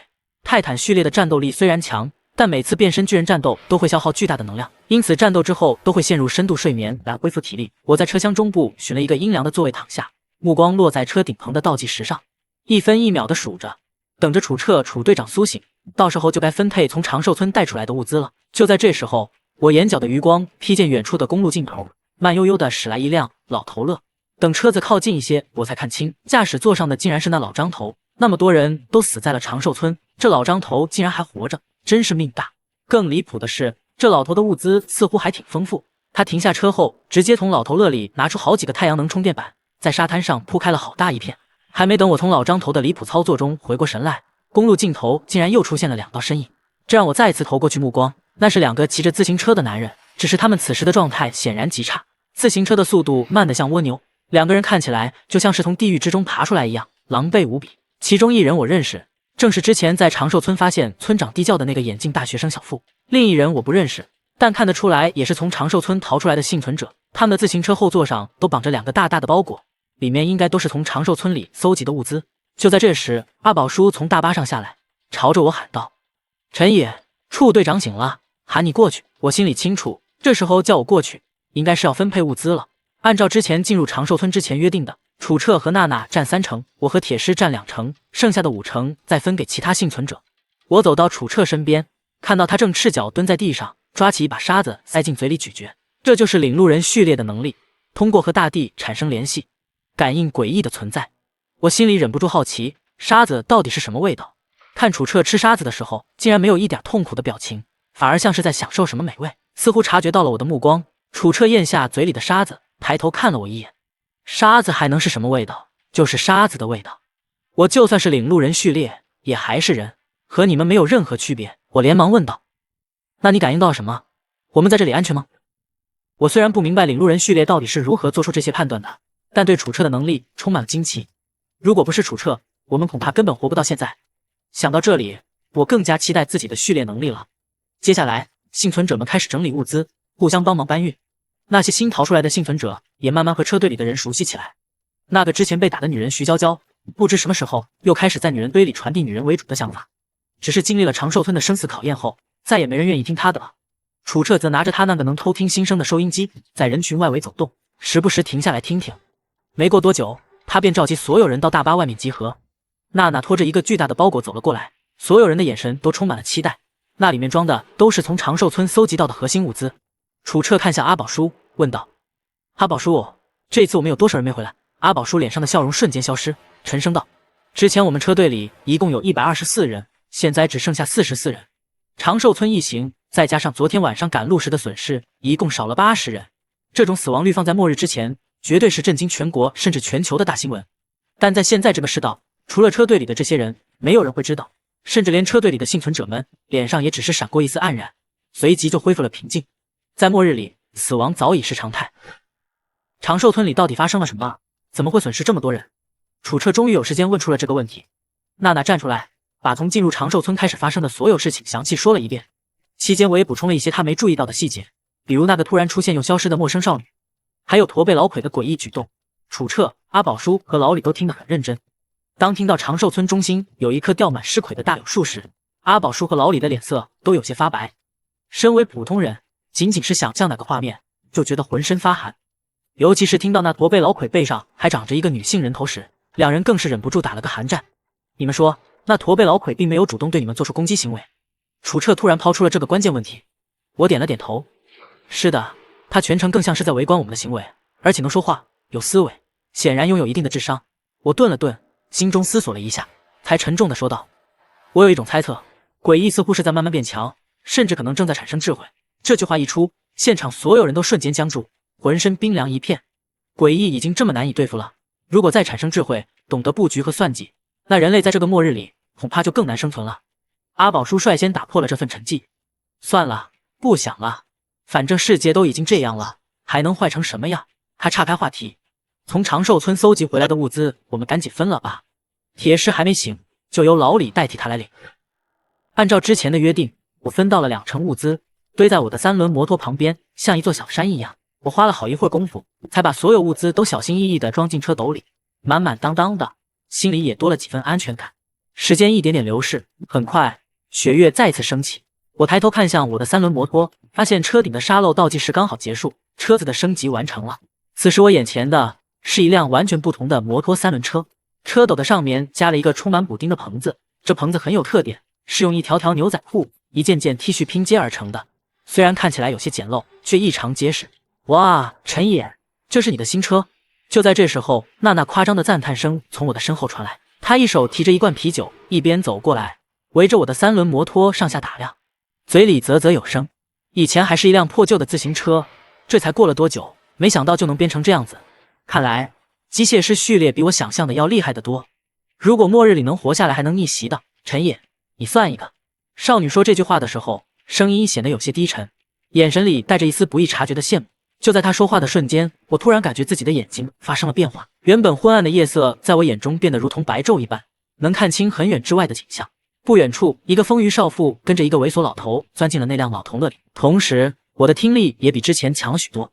老头乐里传来的猥琐笑声，我竟然能模模糊糊的听个大概。那猥琐老头竟然用1桶泡面就和那个少妇达成了交易。我走到旁边的沙地上躺下，从口袋里掏出一支烟点燃，吐了个烟圈，接连吐了好几个完美的烟圈后，我才反应过来不对劲，人怎么可能吐出这么圆的烟圈？我连忙在心里询问系统，序列觉醒成功，系统的提示音及时响起。一瞬间，我仿佛得到了无穷的力量，意识像是升到了上空的银河之中，周围的一切都变得清晰无。随着身体的强化，一大段信息涌入我的脑海。超自然途径，胭脂使徒序列1，烟图。我下意识地深吸一口气，烟雾从我的鼻孔喷出，周身1米范围之内迅速弥漫起淡淡的烟雾，这些烟雾就像是我的肢体一样，受我操控，弥漫在周围，久久不散。虽然这个序列没有直接增加我的攻击力，但已经让我很是满意。第一个能力，烟气，这个能力会随着序列等级的升高而越来越强。升到高级序列时，一口烟就能弥漫周围数公里范围，无论是隐藏身形还是干扰敌人，都极为实用。我心中微微一动，眼神之中闪烁起奇光，周身的烟雾开始扭动挣扎，一只很是潦草的小兔子形状从烟雾之中显现出来，不过很快就溃散成了无序的烟雾。这是我的第2个能力，烟雾出极速性，烟雾可以形成任何物体，越是熟悉的目标，速性的成功概率就越高。只要我想，甚至能模仿诡异的形态来迷惑敌人。除此之外，我还发现，以前因为抽烟导致的肺部不适和老咳嗽的毛病，竟然完全消失了。肺部传来一种前所未有的轻松感，这是我的第3个能力，也是一种被动能力。尼古丁耐受不仅能让我免疫烟草的危害，还能在吸收烟雾时恢复少量体力。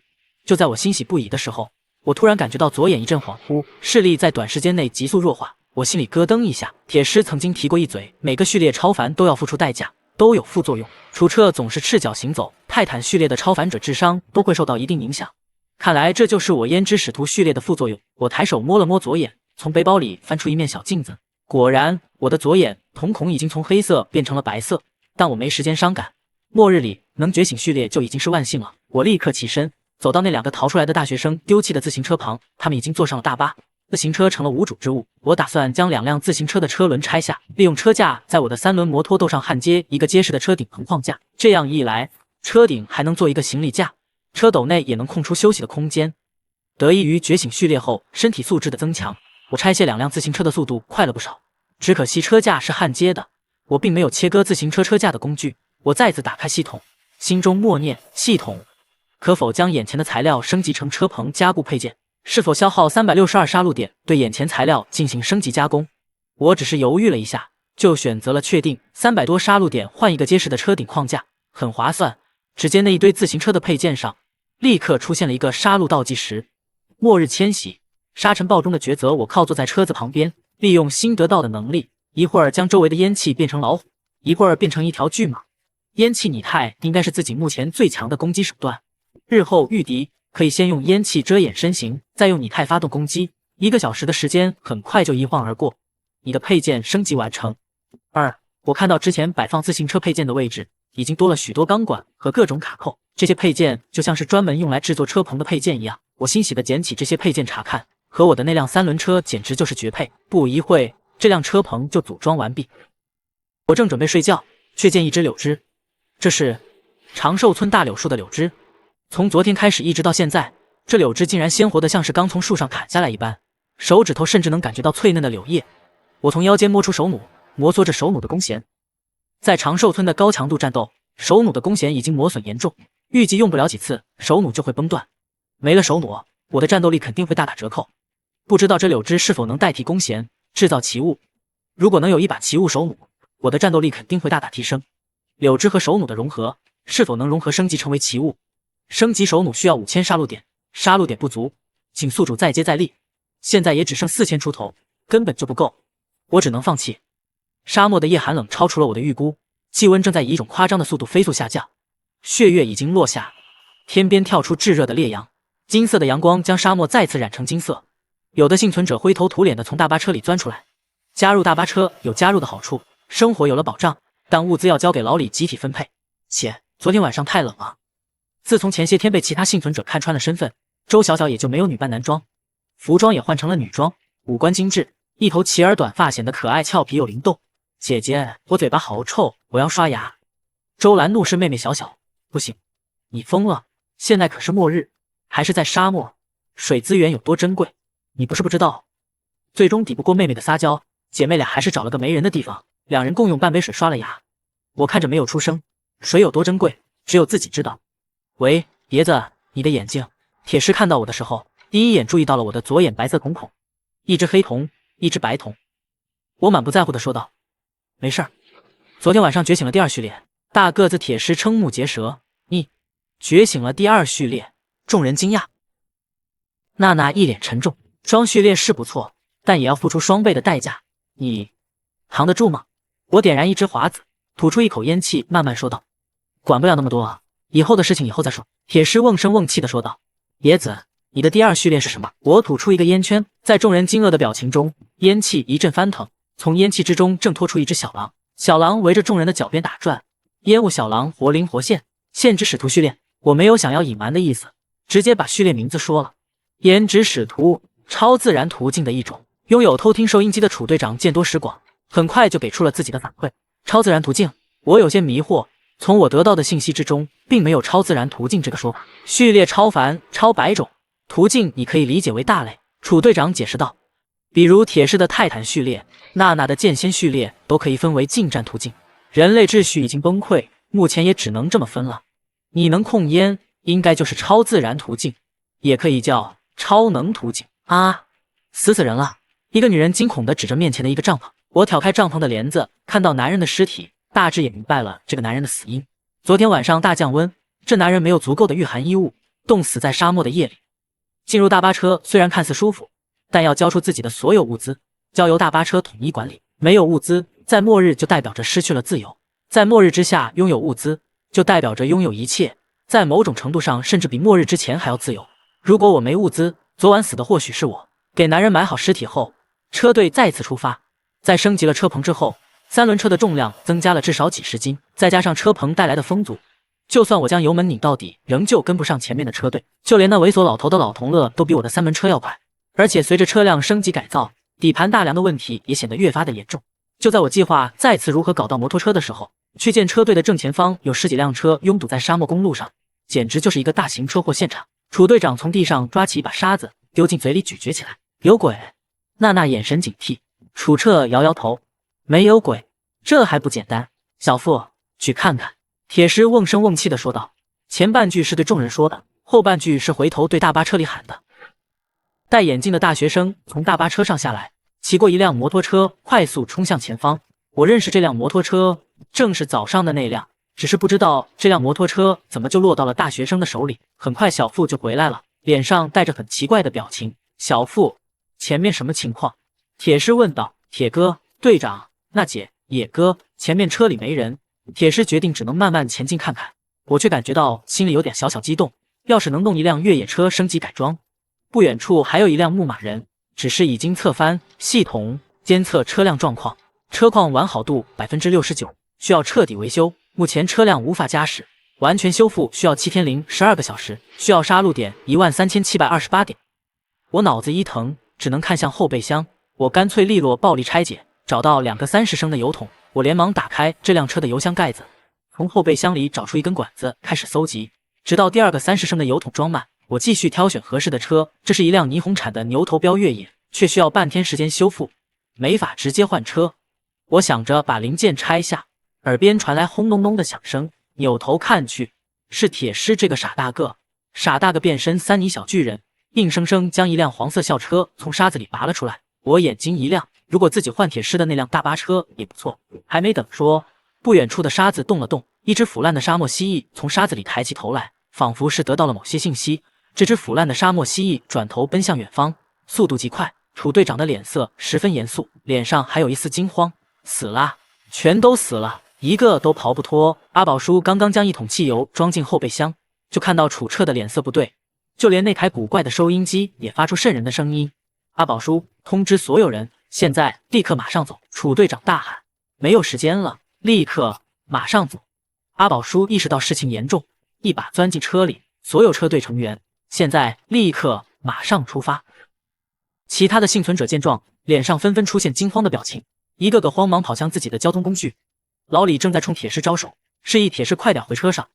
我看了看铁狮，又看了看远处的那辆牛头标越野。铁狮，帮我一次！我不想放弃。见铁狮已经膨胀成3米高的巨人，一伸手抓住前车厢里的发动机，用力一扯，发动机直接从里被摘了出来，4个轮子也被拆得干干净净。而我还是不甘心，看了远处那辆牛头标的越野车，于是就用一根绳子牵引着这辆剁椒鱼头。周小小姐，你看陈野这样子，简直就是贪心不足蛇吞象。周兰，他那3轮车都装满了，肯定跑不动啊。我却是一点都不慌，烟雾翻腾不休，一匹由烟雾组成的马奔腾而出，2条由烟雾组成的绳子延伸到3轮车的车架上绑定，烟雾拟态成的马匹扬起4蹄开始狂奔。但我也有精力限制，马匹跑不了太远就开始消散，也就10几分钟而已，我已经感觉到一阵头昏脑胀。直到车队再次到达下一个营地，不少幸存者看向我这边都投过来羡慕的眼神。铁狮搬着发动机给我，为了感谢他，我用500杀戮点修复他的大巴。吃饱了饭，我开始盘算，从剁椒鱼头上拆下来的2.0吨的发动机，以及那4个全地形轮胎。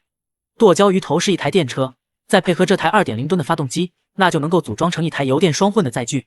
我在界面之中确定了升级方案，一个沙漏倒计时出现在3轮车的头顶。可我一结算，14000杀戮点，花了6000，还剩下8000。升级奇物又要花去5000，还剩下3000。之前还有14000，结果转眼就只剩下3000。气温下降，幸存者们用自己的方式取暖。我还想着找楚车换太阳能板，有了这太阳能充电板，不单单之前在长寿村找的电子表能用了，就连自己的末日皮卡也能用上电能了。楚队长挑眉，陈爷，你这人一向是无事不登三宝殿，大半夜的找我，到底是为什么？直说吧。我指了指楚队长身后的太阳能充电板。楚队长，1袋10公斤面粉，加1袋10公斤大米。你疯了？我没想到楚队长竟然这么心黑，比自己要黑得多。楚彻笑道，贵，你可以去找老张头啊，他的太阳能充电板多，找他换太阳能充电板，至少价格翻1倍。队长，你这也太贵了。楚彻，不贵不贵。陈爷，你那么多物资，只有自己一个人吃，我却是要养这么多人，你还欠我1桶15升汽油呢，打算什么时候还？我大跌眼镜，无语凝噎。楚队长很满意我吃瘪的样子，不过楚彻又说，如果你真的觉得贵的话，我倒是还有另外一套太阳能充电板，虽然是坏的，但对于你来说应该不是什么问题。你要是想要，我可以算你便宜一点，之前的1半就行。说完，楚彻就起身来到旁边的一个至少30寸的旅行箱旁边。这旅行箱是楚队长在之前搜集物资的时候得到的。一张红色的皮子被楚彻从箱子里拿出来，放在另外一边。之前在车队交易会的时候，我就曾经看到过这个皮子。这皮子很有可能是某种奇物材料。系统，这皮子是什么东西？是否需要花费100杀戮点鉴定？竟然要花费杀戮点进行鉴定，这种事情还从来没有发生过。难道是什么了不得的奇物材料？确定鉴定。在我心中确定的时候，系统很快就给了鉴定回复。鉴定完成。物品名称：包皮鬼的头皮。该物属于稀有奇物材料，制作奇物编号可能在2000以内，但有一定几率产生副作用。是，虽然可能比不上楚队长的偷听收音机，但我也非常知足了。你想要这个？楚队长问我。楚彻开始说起了他知道的事情。那是我还没有加入车队的时候，有一名幸存者搜集物资的时候把这东西带了出来，后来这幸存者有天早上死在了自己的帐篷里，且浑身的皮肤被剥得干干净净。后来这皮子就落到了楚彻的手里，我最后付出了大量物资才换到这块红皮和太阳能板。爷子，你也别怪我心黑，我可是要养一个车队的男人，这么点儿物资根本就不够。楚彻说道。我正要整理三轮车，就看到一个冻得瑟瑟发抖的身影出现在三轮车旁。谁？徐丽娜微微抬起脸。我叫徐丽娜，我来这里是想要提醒你，有人要对你不利，你要小心一些。一副楚楚可怜的模样，看得人心疼。你来就是告诉我这个，徐丽娜。你是个好人，我不想好人被伤害。我不能说，我说了别人会针对我的。你知道我名字，你也肯定要报复回去的。我不想看到有人受伤，世界已经这样了，我没有管这个茶里茶气的女人。从怀里掏出了一块士力架递了过去，徐丽娜艰难地把目光移开。我告诉你这个消息，只是不想好人受伤，并不是想要从你身上得到什么。就这样，晚安。原来前不久，徐丽娜便被徐娇娇拦住了。徐娇娇表示现在分配不公平，凭什么让女人做饭，男人却能心安理得享受，要对我攻击，从弱者下手，和徐丽娜联手，在末世中建立自己的队伍。徐丽娜伸手就是一巴掌。许娇娇没想到徐丽娜竟然会打自己。徐丽娜，我跟你拼了！娇姐，别冲动，大家都是一个车队的，别冲动呀！大学生小付冲了出来，连忙拦住徐娇娇。徐丽娜脸上露出一丝恰到好处的惊慌，看得周围的男性幸存者们一阵心疼。娇娇，你别激动，有什么话好好说，大家都是一辆车上的。就是娇娇，是不是有什么误会？周围的男人们你一句我一句，听在徐娇娇的耳朵里简直就要气炸了。你们这群白痴不就是看徐丽娜骚吗？人家现在是有男人的人啊！徐丽娜的脸上出现一丝羞愤，眼眶里都瞬间出现了一些水光。我之所以打你，难道你自己不清楚？这演技实在高明。徐娇娇只能无能狂怒。我后来才知道，徐丽娜最初是想靠上楚队长，她手里握着至高无上的权力，可以在末世安稳度日。可楚队长却是性无能，铁狮他又不想靠近，压不住2米的身高，所以才看上我，觉得我能力弱，好控制。而刚才我和他的对话正好被车队的人看见，这不是巧合，是刻意做的，就是要在旁人眼里产生不明不白的感情，让那些觊觎他的男人退步。因为我是超凡序列，没人敢动。可我脑子里只有眼前的柳枝之上，物品名称：复原柳的柳枝，类型：奇物材料，可用来制作奇物。这复原柳的柳枝比起包皮鬼的头皮还是差了不少，不过我还是很认真的把复原柳的柳枝收了起来。再睁一眼，车辆已经完成升级。这台末日皮卡我可是期待了许久，简直是为我量身定做。接下来就是安装4个全地形车胎。我从车斗里拿出千斤顶就开始装轮胎，千斤顶将车顶成了一个斜面，我直接扛着轮胎就往上装。就见一个漂亮女人出现，正是徐丽娜，手里拿着一个6角桶，声音有些涩涩的说道：“陈野，我看你忙不过来。”我没有等女人说完，伸手拿过6角桶就开始安装螺丝。女人打的什么主意？我自然是能猜到一些，但想要成为我的女主角，别做梦了。这可是末日，我并不愿意在末日带着一个拖油瓶，如果有危险，我不介意拿这个花瓶当一次替死鬼。徐丽娜并不知道我心里的想法，甚至因为我没有赶她走，她还有些开心。只是这一次开心被她藏得很深。我很快安装完4个轮胎，徐丽娜在一旁安静帮忙。之后我就叼着烟开始安装发动机。这台末日皮卡用的是油电2个驱动系统。当车子抖动着发出咆哮声的时候，我的笑意是怎么都止不住了。终于不是车队里的吊车尾了，发动机的咆哮声终于是引起了其他人的注意。我去，野子，你可以呀，一晚上就给你鼓捣出了这么个大家伙。咦，这是之前那台剁椒鱼头。在这样的末日，谁不想有一辆能够代步的车？楚队长的反应更大，一夜就能完成末日载具改造，连他的收音机都听不到动静，他激动的全身都在发抖。想必是猜到我绝对有秘密，大家都有秘密，但谁的秘密也没有楚队长的秘密多。野子，你下来，我试试。娜娜一抬腿就钻进了车里，随即一阵嫌弃：“我去，你这车内是这么破的吗？还是手动挡？”人群之中，那个充满女人味的徐丽娜已经挤出了人群，从旁边的物资之中找出炉子和块状酒精，开始做早饭。哼，在所有人羡慕你的成就的时候，只有我关心你吃不吃得饱。这一次，看你还怎么逃出我的手心。徐丽娜嘴角微微翘起，但很快再次隐去。突然，末日皮卡的发动机猛地咆哮起来，车子猛地往前一窜，轮胎发出狂暴的摩擦声，周围躲闪不及的幸存者们一个两个吓得哭爹喊娘的想要躲开。就在车子要撞上那老头的时候，车胎在公路上留下2条深深的轮胎印子，就那么停住了。这老头不是别人，正是开老同乐的老张头。那老头想骂人，但是在看到开车的是娜娜的时候，硬生生的把接下来的话全都憋了回去。毕竟是序列超凡，惹不起。我倒是脸上没什么表情，载具搞定了，接下来就该计划升级奇物了。一碗热气腾腾的挂面就被徐丽娜端到了我的面前，里面还有个煎鸡蛋，还有2片绿色的菜叶子。我记得自己的屋子里可没有鸡蛋的，鸡蛋这种东西可是稀罕物，还有这绿色的菜叶子，这可是沙漠，上哪儿弄这绿色的菜叶子，简直就是离谱。徐丽娜低着头红着脸说道：“这是我亲手做的，你吃吧，我回去吃饭了。”说完扭身就走了。这时候其他人的早饭已经做好了，老李笑眯眯的和徐丽娜打个招呼：“丽娜，野子的车很不错啊，不愧是机械师序列超凡。”徐丽娜明显能感觉到周围的人对自己友善了许多，就连那猥琐老头今天早上也没来骚扰。我拿出柴刀、坏掉的手弩以及复院柳的柳枝，还有那张包皮鬼的头皮。系统融合包皮鬼头皮和柴刀升级，需要多少杀戮点？需要3万杀戮点，耗时86个小时。我放弃了用包皮鬼头皮这个奇物材料，而是把注意力放到了柴刀上，将黑狗血加入到柴刀之中。升级需要5500杀戮点。我毫不犹豫地点击同意，一个沙漏倒计时出现在柴刀上方。12小时，注意注意，10分钟之后出发，10分钟之后出发。阿宝叔的喇叭再次响起，我钻进了驾驶舱。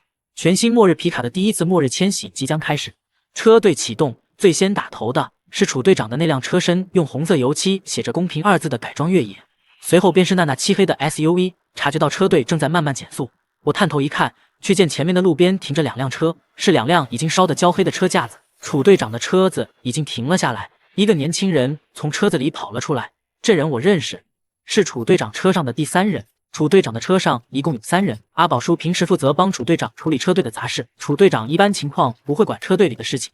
这个小王算是阿宝叔的助手，有时候帮忙开车，有时候也会协助阿宝叔做一些事情。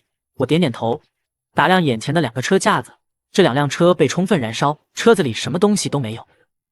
楚队长通过广播说道：“注意注意，路径发生变化，我们需要离开硬化路面。没办法，前面有危险，我们现在过去，怕是一个人都活不下来。”这么危险？我弹了弹烟灰，神色也严肃了一些。楚队长一脸严肃：“很危险，我们车队虽然有4个序列超凡，但是遇到厉害一些的诡异，你们怕都不是对手。好了，大家也别太担心，我们只要不往前走，就不会有危险。大家先回去把车胎的气儿放一些。”我也回到了自己的车上，把4个轮子都放了一些气，这才回到驾驶舱。血月高挂的时候，已经是晚上9点了。我的柴刀也升级完成，刀柄缠绕的是复院柳的柳枝，墨珠长出了一根翠绿的萌芽，柳枝快速生长，很快在我的手腕上缠绕了一圈，将手腕和柴刀产生链接后，柳枝停止生长。脑中紧接着收到了关于这把柴刀奇物的所有信息：奇物名称：血怨柴刀，编号04879。第一个用途很清楚，应该就是继承了黑狗血的效果。第二个可以产生牵引，有御刀的效果。第三个，血月之下，柴刀吸收怨气会产生质变，代价每日需要宿主鲜血喂养。禁忌，绝对不能在血亲面前出鞘，否则刀刃将转向家族成员。我把玩着手里的柴刀，手腕一抖，柴刀在血色月光之下飞射而出，一根柳枝在黑夜之中无限延长。手腕再一抖，柳枝飞速回缩，手中一沉，柴刀入手。甚至我能感觉到这柴刀在血月之下还隐隐有些兴奋。对于这柄编号4879的柴刀，虽然不知道这编号是怎么排的，但我十分满意。我用手指头在刀刃上一划，殷红鲜血滴落柴刀刀刃，柴刀就像是活了过来一样，疯狂地吸吮着鲜血，就连刀柄的复院柳枝都舒展了不少。直到我感觉到一丝极淡的不适，柴刀的吸食才停止。收回心神，我将目光看向拿到的太阳能充电板。修好太阳能充电板需要5个小时，半夜的时候就能升级完成。好在只花了100杀戮值，好在自己有升级系统，很快我就蔫了。想要达到理想的充电效果，那就要增加太阳能面板的面积，同时还要提高充电效率。这已经超出了这个时代的科技，因此系统给出的报价是5万杀戮点，这可怎么办好？早上营地里传来了惊恐至极的尖叫，这声音的主人仿佛看到了什么无比恐怖的画面。那是沙尘暴！沙尘暴来了！我抬起头，一条土黄色的天际线滚滚而来，根本看不到尽头。天地一片土黄，根本分不清天地。天上的烈阳被土黄淹没，迎面吹来的风砸得脸上有些疼，车窗发出噼噼啪啪的响声，就像一头吞噬一切的巨兽。他娘的，傻站着干什么？跑啊！整个营地已经乱成了一片。我已经冲回了大皮卡驾驶舱，那黄色的天际线已经近在眼前。阿彻，你不是领路人吗？这么大沙尘暴你没有感应到？阿宝叔一边掌控着方向盘，一边大声问道。楚队长看了一眼后面跟上来的娜娜，骂骂咧咧的道：“我是领路人，又不是气象员，我能感应诡异，不能感应天气。”一个刺耳的声音刺破风声，传到我的耳朵里：“姐，陈野，救救我姐！”周小小的脑袋伸出车窗，短发迎风飞舞，冲着我这边大喊，脸上全是焦急。周兰这时候才从一个沙丘下面钻了出来，但我根本没有救人的打算。不管是什么样的大美女，都没有自己的小命重要。陈野，求求你救救我姐！周小小还在喊，我理都不理周小小，速度也越来越快。陈哥，救我！一个男人突然从旁边冲了过来，甚至还有人张开双臂挡在我的车前。没想到我理都不理，车子直接从4档挂到5档，直追前面的车队。沙尘暴越来越近，能见度越来越低，我只能咬住车队的尾巴。这么跑下去，什么时候是个头？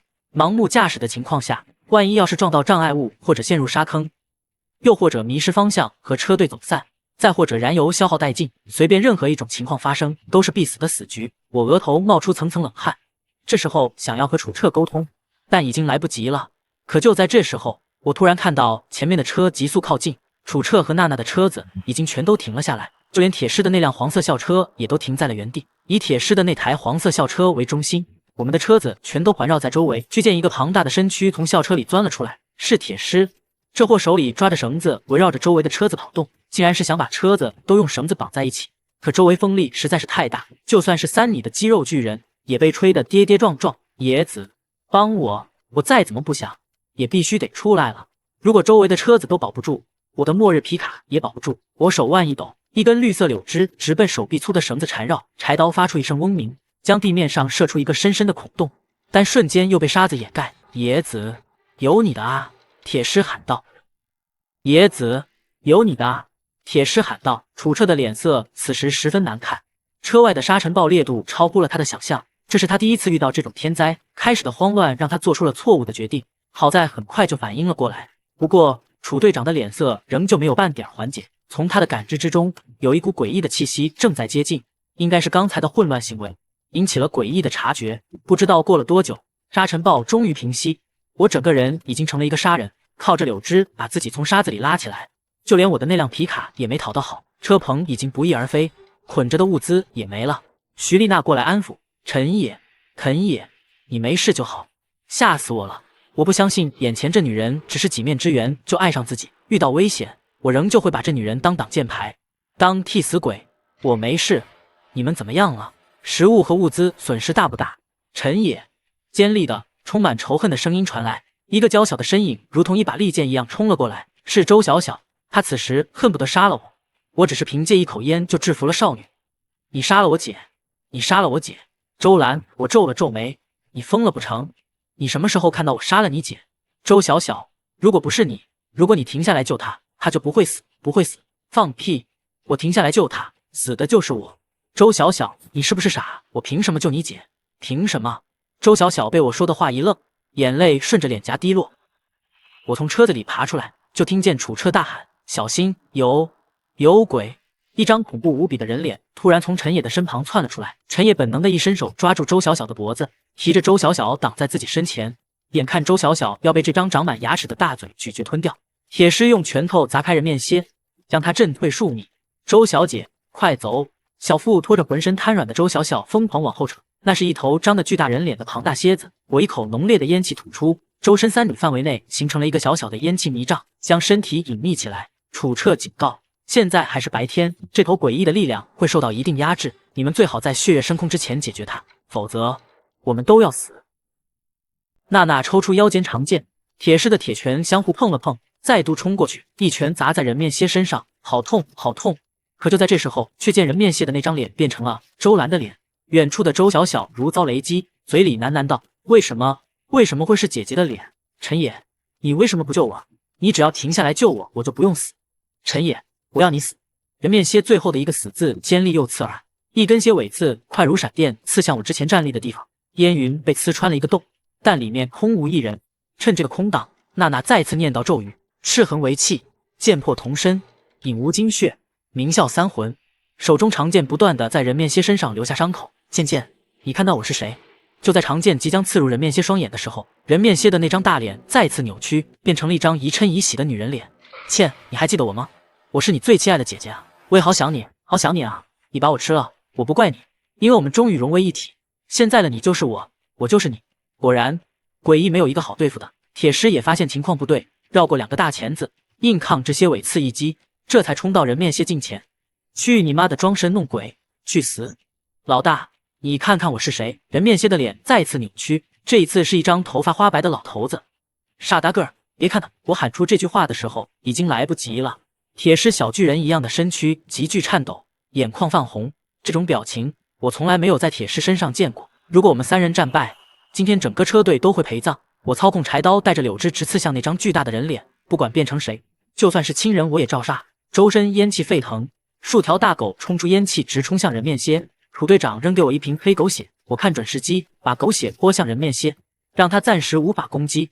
看到娜娜呆愣原地，我抬起手对着他的小脸狠狠扇了下去，又给铁狮来了一巴掌。10分钟之后，烟气迷雾之中嘶吼连连，听得周围的幸存者们腿肚子打颤。我藏在烟气迷雾之中，不时就抽冷子来一下，有时候是甩出柴刀，有时候是你派的大狗。我站在铁狮后面，这傻大个体积大，能够很好的挡住攻击。娜娜一口鲜血喷在长剑上，长剑剑光流转，一剑砍断了人面蝎般的脑袋。我手里的柴刀转成了风轮，狠狠插进他的脑子，获得杀戮值2万点。就在我准备清理物资的时候，娜娜抬手就是一巴掌。陈野，这是还给你的，一巴掌抵一巴掌。疼死老娘了！你丫真混蛋，这一巴掌是不是连吃奶的劲儿都使出来了？娜娜兴奋道：真没想到，我们竟然杀了一头诡异。从末日开始，只听说过诡异被杀死，还从来没有见过。没想到今天竟然让我们做到了。楚彻解释，我曾经听过有序列2的超凡者单独击杀一头诡异的事情。一提到序列2，娜娜就像是踩了尾巴的猫，很不服气。如果楚彻说的是真的，那这些天杀的诡异怎么还这么猖獗？简直是打脸。楚彻安慰道：你们对于这个世界知道的还太少，序列超凡的实力你们只是发挥了一小半。就算是娜娜，你是大夏独有的剑仙序列，潜力很大，不要让我失望。还有陈野，你的超自然途径也很强。这次如果不是你，我们怕是都要死。说完，他走到人面蝎尸体旁，盯着人面蝎消失的位置，是他身上的甲壳。我让系统鉴定物品名称：人面蝎的甲壳，来历：被3名序列超凡围攻致死的人面蝎掉落之物。该物品拥有很强的防御力，如果能做成防御性奇物，能得到一件还不错的奇物，值得收藏。陈野、楚彻，这儿还有一个！娜娜喊道。楚彻这货的动作比我还快，立马跑了过去。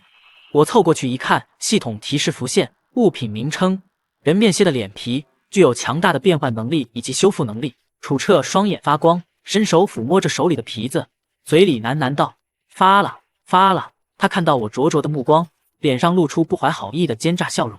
怎么，你也想要这东西？杀死人面蝎？如果没有娜娜的那一剑，没有铁狮挡在前面，没有你的烟气迷雾，又或者没有我的狗血，都不可能成功。因此，这张人面蝎脸皮，包括之前的甲壳，我们4个人都有份。你没意见吧？楚彻说的确实没错，少了任何一个，都不可能拿得下这头人面蝎，更不可能得到脸皮和甲壳。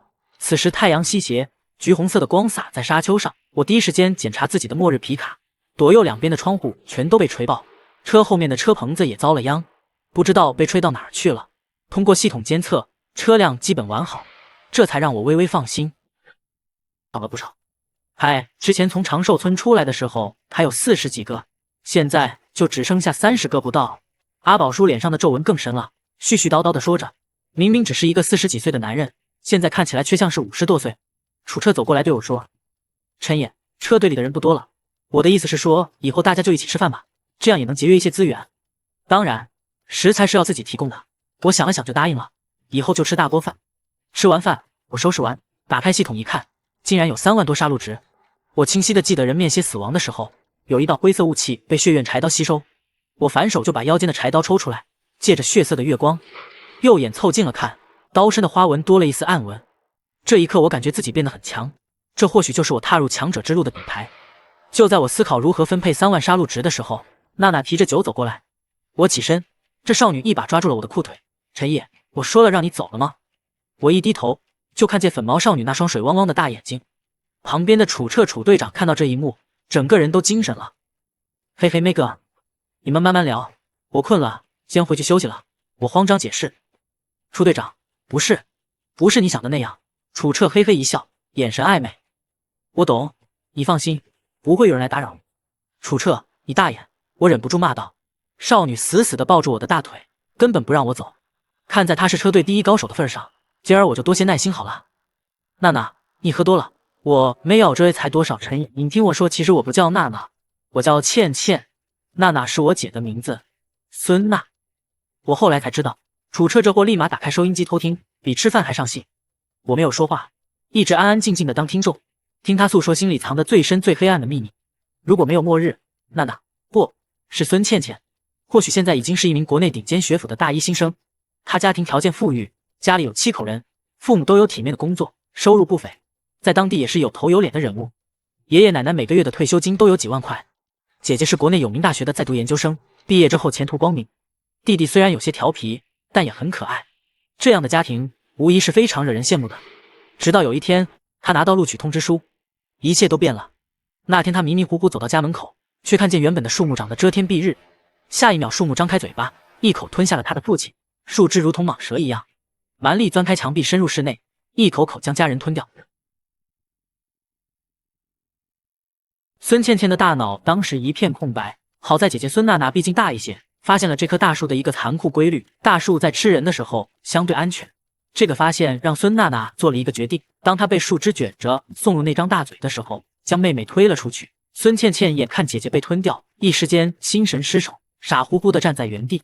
就在她以为自己要死的时候，那棵诡异的大树停止了攻击，一颗鲜红如血的果子出现在她眼前。陈野，你知道为什么你们都是序列1，而我是序列2吗？此时的少女已经泪流满面。后来我才听说，当时在车里偷听的楚澈脸色难看到了极点，他大概已经确定孙倩倩晋升这么快，就是那枚沾染血清鲜血的果子的原因。呵呵，就是那果子。陈野，我吃了我全家。少女泪如雨下，整个人没了一点力气。说完这句话就瘫软在我的肩头，我不知道怎么安慰，只能说等你强大了，你回去把那树砍了烧柴。孙倩倩笑了，哪有这样安慰人的？可我的话却给她打开了一扇门。是啊，树又怎么了？怎么不能报仇？他能吃我家人，我就能砍得他报仇。孙倩倩的眼睛越来越亮，恍若天上的星星。陈野，去车里。后来听说小个子小鱼骂骂咧咧的从车上连滚带爬的滚了下来，脸上红红的。楚澈则像是被烫到一样，连忙把收音机关了，脸色无比难看，嘴里还念叨着我的耳朵脏了脏了，王八蛋。陈野，孙倩倩，你们两个臭不要脸，狗男女。我和西西约定，这次的事谁都不提。之后孙倩倩拉着我的胳膊撒娇，哥哥，那人面蝎可是好东西，我想要，你就帮帮我呗。我直言，按照车队的规矩，咱们4个人是要平分的。孙倩倩继续撒娇，哥哥，你把你的那份给我呗，你还是机械师序列，由你出面和队长还有傻大个谈，肯定能成。你到时候再帮我升级一下我的剑。说着，粉毛少女一翻身，直接把压在身下的长剑拿了出来。为了升级装备，这小丫头真是脸都不要了。我并没有因为她的撒娇而心软，也没有因为昨晚2人关系变得亲密而人设松动，眼神反而越来越清明。你拿什么来换？孙倩倩听到这句话，整个人都瞪大了眼睛，不可思议地看着我。我都这样了，你竟然还跟我算这么清楚，一码算一码，我可以帮你做奇物，你拿什么东西换？少女愤怒道：陈野，你丫给我滚滚滚滚！我回到自己那辆破破烂烂的皮卡里，开始盘算如何升级。第一种是升级柴刀，但是需要消耗3万杀戮点。第二种是找系统兑换魔药胶囊，听楚队长说，魔药胶囊能够充分挖掘人体潜力，提升序列超凡的实力，甚至比序列真迹更加珍贵。我问系统，兑换1颗魔药胶囊需要多少杀戮点？兑换1个魔药胶囊需要杀戮点5万。听到这个价格，我顿时就打消了兑换的想法，只能将剩余杀戮值用来升级道具，和系统一顿讨价还价。最后确定的方案是消耗15000杀戮点， 48小时内将太阳能充电板进行升级，升级后剁椒鱼头的行驶里程能够达到100公里。我在确认这个升级方案的时候，手指头都在发抖，看着刚到手的3万杀戮值，转眼就只剩下1万多，实在是有些不甘心。我再次想起魔药胶囊，既然没有足够的杀戮点，难道就不能找个替代方案？武侠小说里不都有内功心法吗？系统有没有能够提升序列超凡的法子？就像内功心法那样的，预估需要1万杀戮点，推演需要36个小时。目前系统任务正在进行中，是否需要中断正在进行的任务？注意，中断目前正在进行的任务，消耗杀戮点不会退回。我当然拒绝了，太耽误时间。这时队长突然召开会议，眉头微微皱起，神情罕见的严肃。大家的水都省着点用，估计就是这几天，我们就能遇到其他车队。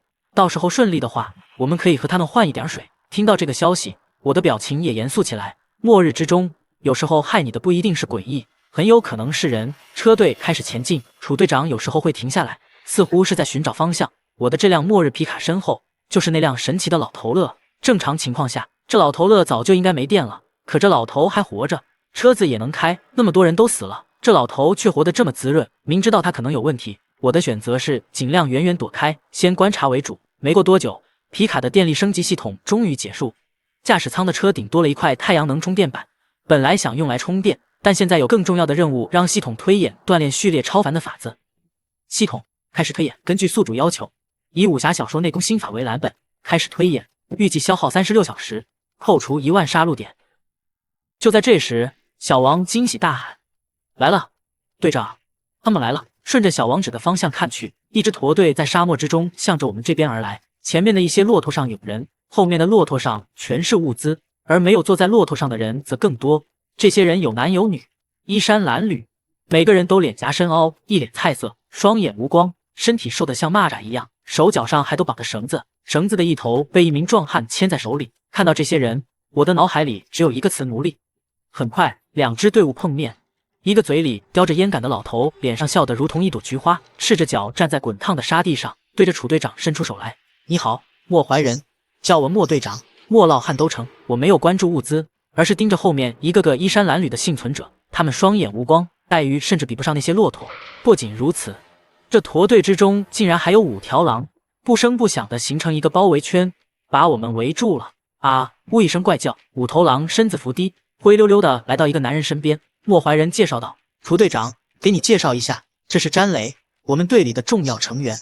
哈哈，还有这位是叮咚，也是咱们队里的重要成员。”他指着旁边一个抱着膀子的矫健女人说道：“我特意在女人手上的绑带多看了一眼，这种绑带是拳击手练习时用的护手绑带，它的序列应该和这绑带有关。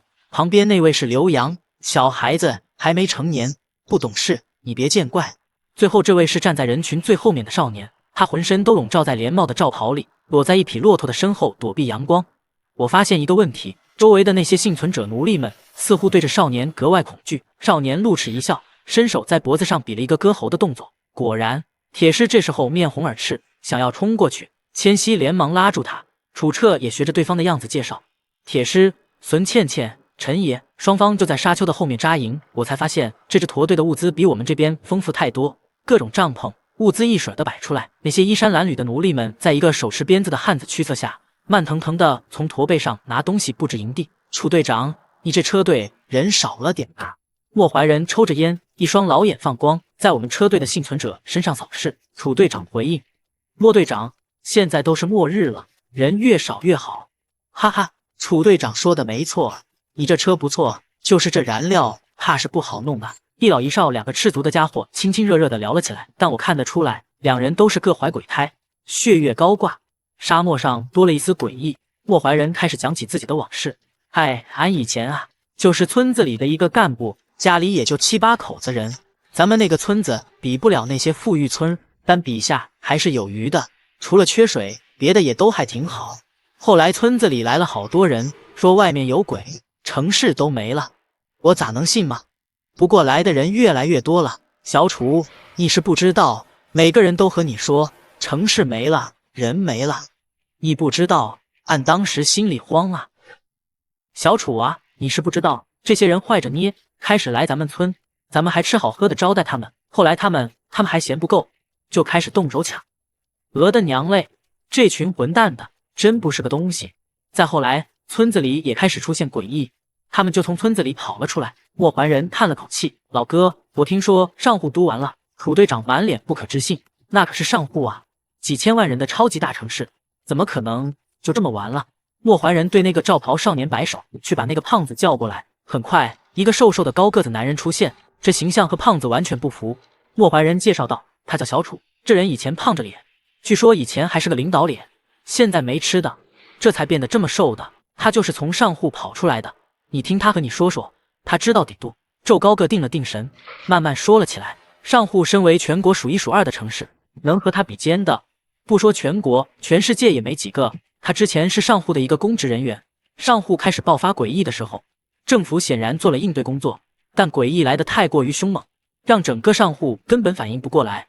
按照他的说法，几乎是一夜之间，上户就变了。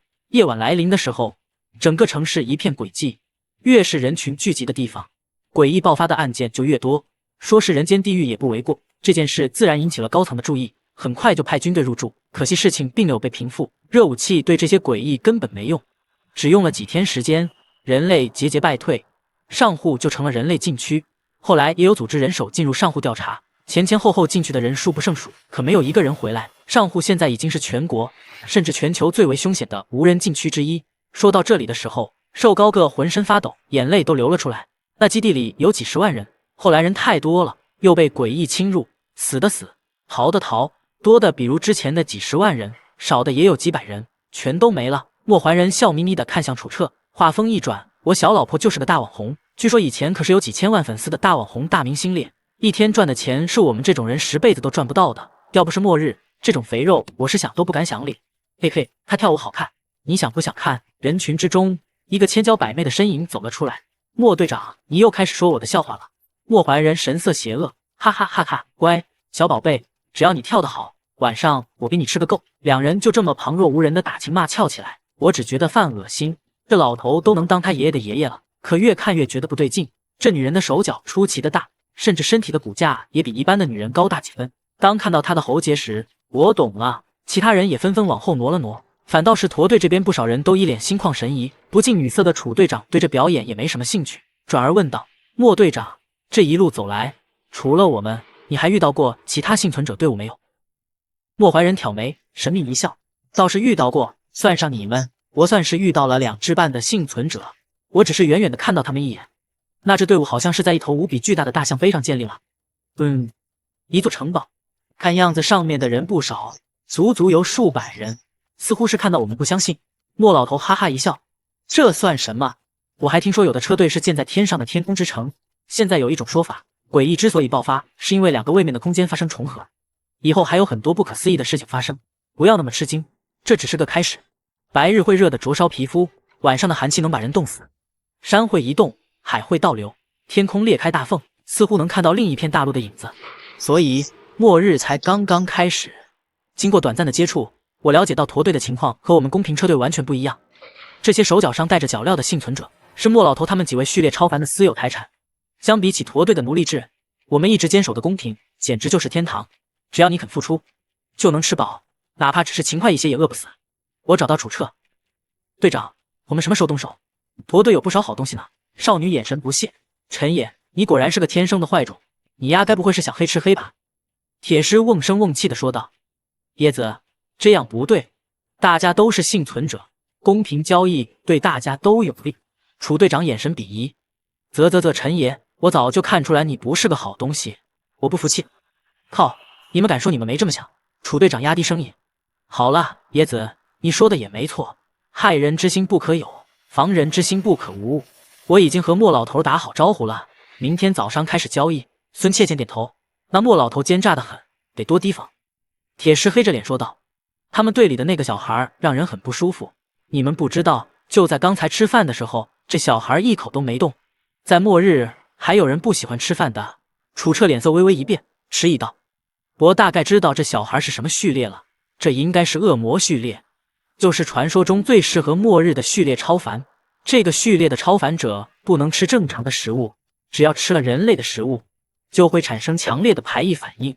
人类的美食对他们来说就是毒药。恶魔序列以人类的负面情绪为食，铁狮看到的应该就是他在进食。不仅如此，负面情绪还是恶魔序列提升实力的燃料。负面情绪越是浓郁的地方，他们提升实力的速度越快。听到这里，所有人都沉默了。现在可是末日，负面情绪几乎无处不在。楚彻补充道，而且这小孩甚至可能已经是序列2了。每个恶魔序列到了序列2的时候，都会生出双翼。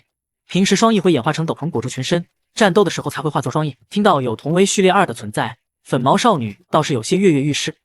别轻举妄动，我们现在人手不多，车队太脆弱了。楚队长显然不想和莫老头这群人起冲突，但又补充了一句：如果真要打起来，倒也不是没有机会。我摩挲着下巴，眼神闪烁。你们难道没发现，这个驼队也不是想象中那么和平？那个相貌平平的女人，似乎和其他几个人很不对付。楚彻转头看着我，经我提醒，几人也想起了晚上吃饭时那个气质锐利的女人中途起身离开的样子。照我看，不如我现在就去找这女人聊聊，说不定能够……打住，野子，你就别想着黑吃黑了，能不惹麻烦，顺利交易是最好的。楚彻连忙打断我，拿出那台收音机。哎，这样好了，我们听听对方是什么想法再说。滋滋，收音机发出电流声，随后传来一个青年的声音：队长，照我看，这个车队里就那个小白脸最阴险狡诈，我们要多提防这小子才好。其他3人齐齐看向我，你们看我干什么？楚队长和我年纪也差不多，他比我还白，小白脸指定说的就是他。再说了，我一晚上都没说话，老实得很，怎么可能说的是我？我狡辩道。楚彻脸黑得像锅底，刚准备分辨，收音机再次传来声音：是啊，那小子一整晚没怎么说话，看起来老实，但那双贼眼到处看，还好几次看我们的物资，我们要小心他们黑吃黑。莫怀人的声音响起，语气宽慰：不至于，楚彻这小伙子是个好人，我看他们车队里的幸存者一个个活得都不错，不用担心。另一个声音附和：队长说的是，希望明天能够顺利交易。好了，大家都回去休息吧，明天早上还要起个早床。可刚安静下来，就听到一声狼啸，我打眼看去，是那个控制狼群的青年，正带着狼群巡视驼队。那些之前有些躁动的骆驼，在他的手掌下变得安静温顺。看来他的序列果然和御兽有关。我回到自己的末日皮卡，看了一眼系统推演功法的倒计时，还剩下13个小时。以后要是有了修炼功法，我的超凡能力修炼速度应该会快上不少。在我和铁师孙倩倩离开帐篷之后，楚彻眼神闪烁，显然也在琢磨我之前说的话，防人之心不可无。他再次打开收音机，这次听到了莫怀人的声音，带着一丝警惕：我记得你好像是楚彻车队里的人吧？你怎么会来到我的帐篷里？然后收音机就没了声音。楚彻脸色冷厉，脊梁发寒。去了驼队莫老头的帐篷里，是谁？镇内间知道偷听收音机的作用。天边刚刚亮出一线朝霞，最先开始行动的是驼队那边的幸存者。他们清理出一大片空地，一边安置物资，一边整理着各自的包裹。很快，一副巨大的骨架吸引了我的注意力，准确说是一块牛骨，上面刻着奇怪的纹路。我直接花了70点做鉴定。物品名称：吃人双头牛的牛骨。来历：5名序列超凡围杀的一头吃人双头牛所遗留的牛骨。位子：甚至有1名序列超凡被双头牛咬掉脑袋。蕴藏有奇特的能量，如果制成奇物，会是一件非常不错的大型奇物。系统：这东西可否将末日皮卡熔炼成奇物？将吃人双头牛的牛骨融入末日皮卡，目前有2种方案。其一，将牛骨熔炼至车身，可提高车身的刚性，避免车体受到冲击变形。其二，将牛骨熔炼至车底大梁和底盘，提高车辆的越野性能，同时也能提升车体刚性。我心想，之前升级末日皮卡的时候，就设计了一套车底大梁和底盘，弄料还是系统提供的最便宜的那种。虽然有系统出品的保障，但由于太过简陋基础，经历一场沙尘暴后，车体都有些微微变形。要是用这副牛骨升级末日皮卡，性能绝对能提升一大截。小陈想要这个东西，就在我心里盘算的时候，莫怀人走了过来。莫队长，早上好啊！没想到莫队长起这么早。我连忙调整脸上的表情，让自己看起来和善一些。莫队长点点头：是啊，今天早上要早一些，早点结束早点好，免得麻烦。这副牛骨是我们好不容易拿到的东西。之前驼队有5名序列超凡，后来被这吃人双头牛追上，为了杀死这双头牛，其中1名序列超凡永远醒不过来了。那一次我们死了很多人。看到这老头这副沉痛的表情，我也不知道该怎么安慰。在这样的末日，每天都会死人。不过为什么诡异会追上驼队？正常情况下，一支拥有领路人做队长的队伍是不太可能被诡异缠上的。难道发生了什么奇怪的事情？似乎是看穿了我的想法，莫老头难得多说了一句：有我们领路人在，大部分诡异是不太可能追上来的。但凡事总有例外，而且我和小楚一样，也只是序列1的赶威者，能力有限，诡异的能力也是千奇百怪，有很多事儿想都想不到的。就比如这头吃人双头牛。好了，年轻人，我已经解释了这么多，你打算怎么换这副牛骨？我现在身上最值钱的财产就是那辆末日皮卡，还有腰后的血怨柴刀，这2样东西是绝对不可能拿出来换的。我尴尬的笑了笑，我也只是好奇而已。副队长这东西这么宝贝，我可换不起。莫老头嘀咕一句，原来是个穷鬼，说着便转身离开。我听见了，却没说什么，只能去看其他物资。不得不说，驼队的好东西真的很多。先不说有大量食物，就算是矿泉水也有几十箱，其中铁狮的物资是最多的，在空地里占据了很大一片位置。最吸引眼球的是从人面蝎身上弄下来的2样东西。然而楚彻和我们商量过，这2样奇物不仅要换物资，更要解决饮水问题。没有水，最多只能在沙漠里存活不到2天。但最终2件奇物只换到了10箱矿泉水。如果是末日前，这2样东西起码价值几个亿。我静静看完2人交易，也转头去找人交换物资，用3根烟换了个小风扇，又拿到了1包泡面和1双高帮靴。小哥，嘿嘿，你那白酒怎么换？一个苍老的声音在我耳边响起，正是从帐篷里出来的莫老头。这货显然早就盯上了我的白酒，他烟酒不忌，看到我摊位上的白酒就挪不动道了。拿你的牛骨就可以换。你这小子，之前看你就奸诈，果然是看中了我这牛骨。莫老头一副我早就看穿你的样子。怎么样，换不换？你做梦，除非你能拿50袋大米来，我倒是可以把牛骨换给你。就在这时，莫怀仁笑得一脸奸诈，对楚彻道：跟我做个交易，要不要？我注意到那个觉醒了恶魔序列的少年正对着我嘿嘿冷笑，还伸手在脖子上对我比了个割喉的动作。莫怀仁不怀好意的开口：小彻，我看你车队里那个姓徐的不错，姓周的女人也挺标致，换给我如何？我给你5瓶，不10瓶水。周小小浑身一颤，脸色苍白如纸。至于徐丽娜，则是满眼求助的看向我，身子都往我身边缩了缩。楚彻听到这话，脸色微微一变：莫队长，这话以后不要再提了。切，小楚啊，你还是太嫩了。这都末日了，你做这样的好人有什么意义吗？不如这样，我再加一个条件。昨天晚上有个人来到我的帐篷里，你猜猜他都和我说了什么？楚彻脸色一僵，他是知道昨天晚上有人进了莫怀仁的帐篷的，没想到这老头此刻竟当众提了出来。但楚队长还是咬着牙说道：莫队长，徐丽娜和周小小都是人，他们不是货物，不能换。莫怀仁看着楚彻，哈哈大笑：呵呵，楚队长果然是楚队长，我小看你了。这一次，莫怀仁对楚彻的称呼从小楚变成了楚队长，声音里也多了几分尊敬。罢了，我也不要这2个女人了，是一个叫做徐娇娇的女人，她可是把你们卖了个底朝天。人啊，有时候还不能太善良了，记住了，现在可是末日。没想到出卖车队的竟然是他。楚彻的眼神之中第一次露出杀机，但还是对莫怀仁笑道：多谢莫队长。哈哈，没事儿，你我都是队长，我和你一样，最恨团队里出现2五仔。莫怀仁最后用贪婪的眼神扫了徐丽娜和周小小2眼，舔了舔嘴唇，转身离开了。听到2人交谈结束，我嘿嘿笑道：莫队长，我们队长不和你换，我和你换。徐丽娜是我的人，你只要把那牛骨给我，我就把这女人给你，怎么样？我拉着徐丽娜的手，嘿嘿笑着走向莫怀仁。徐丽娜在听到我这句话的时候，小脸一片惨白，整个人都瘫软了下去。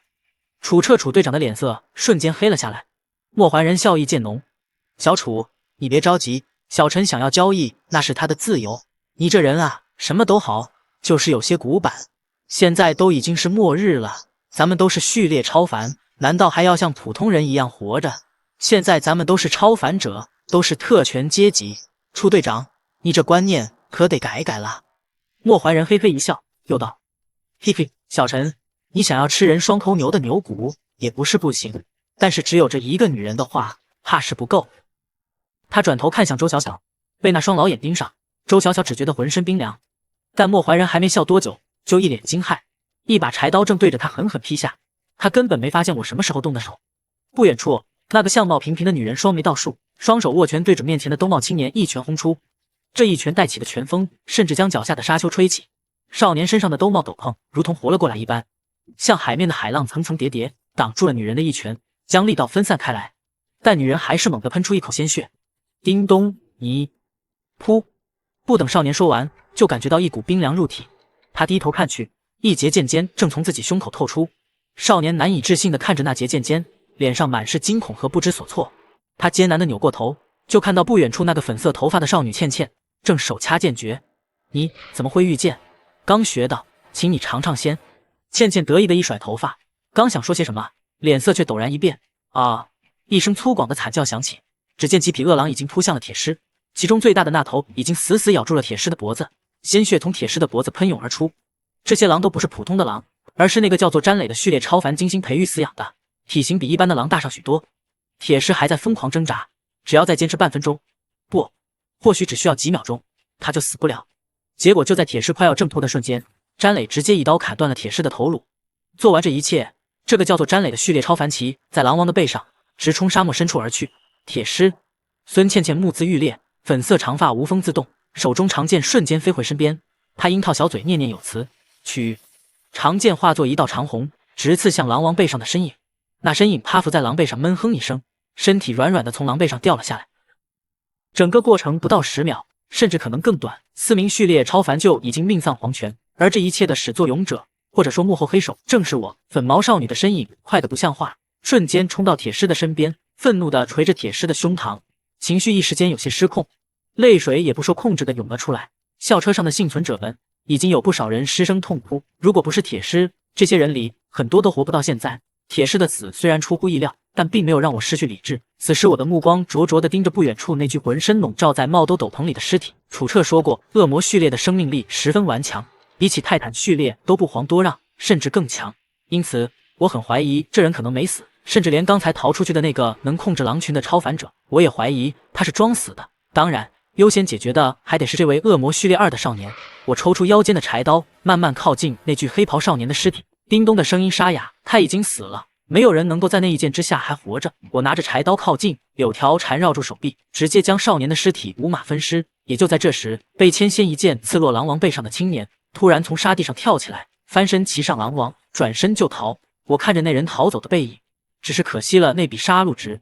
刚才斩杀莫还人，又斩杀这名恶魔序列，系统都给了不菲的杀戮值。昨天晚上我第一个找的人是叮咚，因为他和驼队格格不入。那个少年在虐待其他奴隶的时候，只有他会去阻止。奴隶队伍里的人看向他时，也会露出善意的眼神。这些都被我看在眼里。我找到这个女人的时候，简单说了一下自己的计划，没想到她想都没想就答应了。第二个找的就是粉毛少女倩仙，同样说了自己的计划，一旦我动手，就让西西配合解决那个恶魔序列。楚彻说过，恶魔序列远比其他序列要厉害。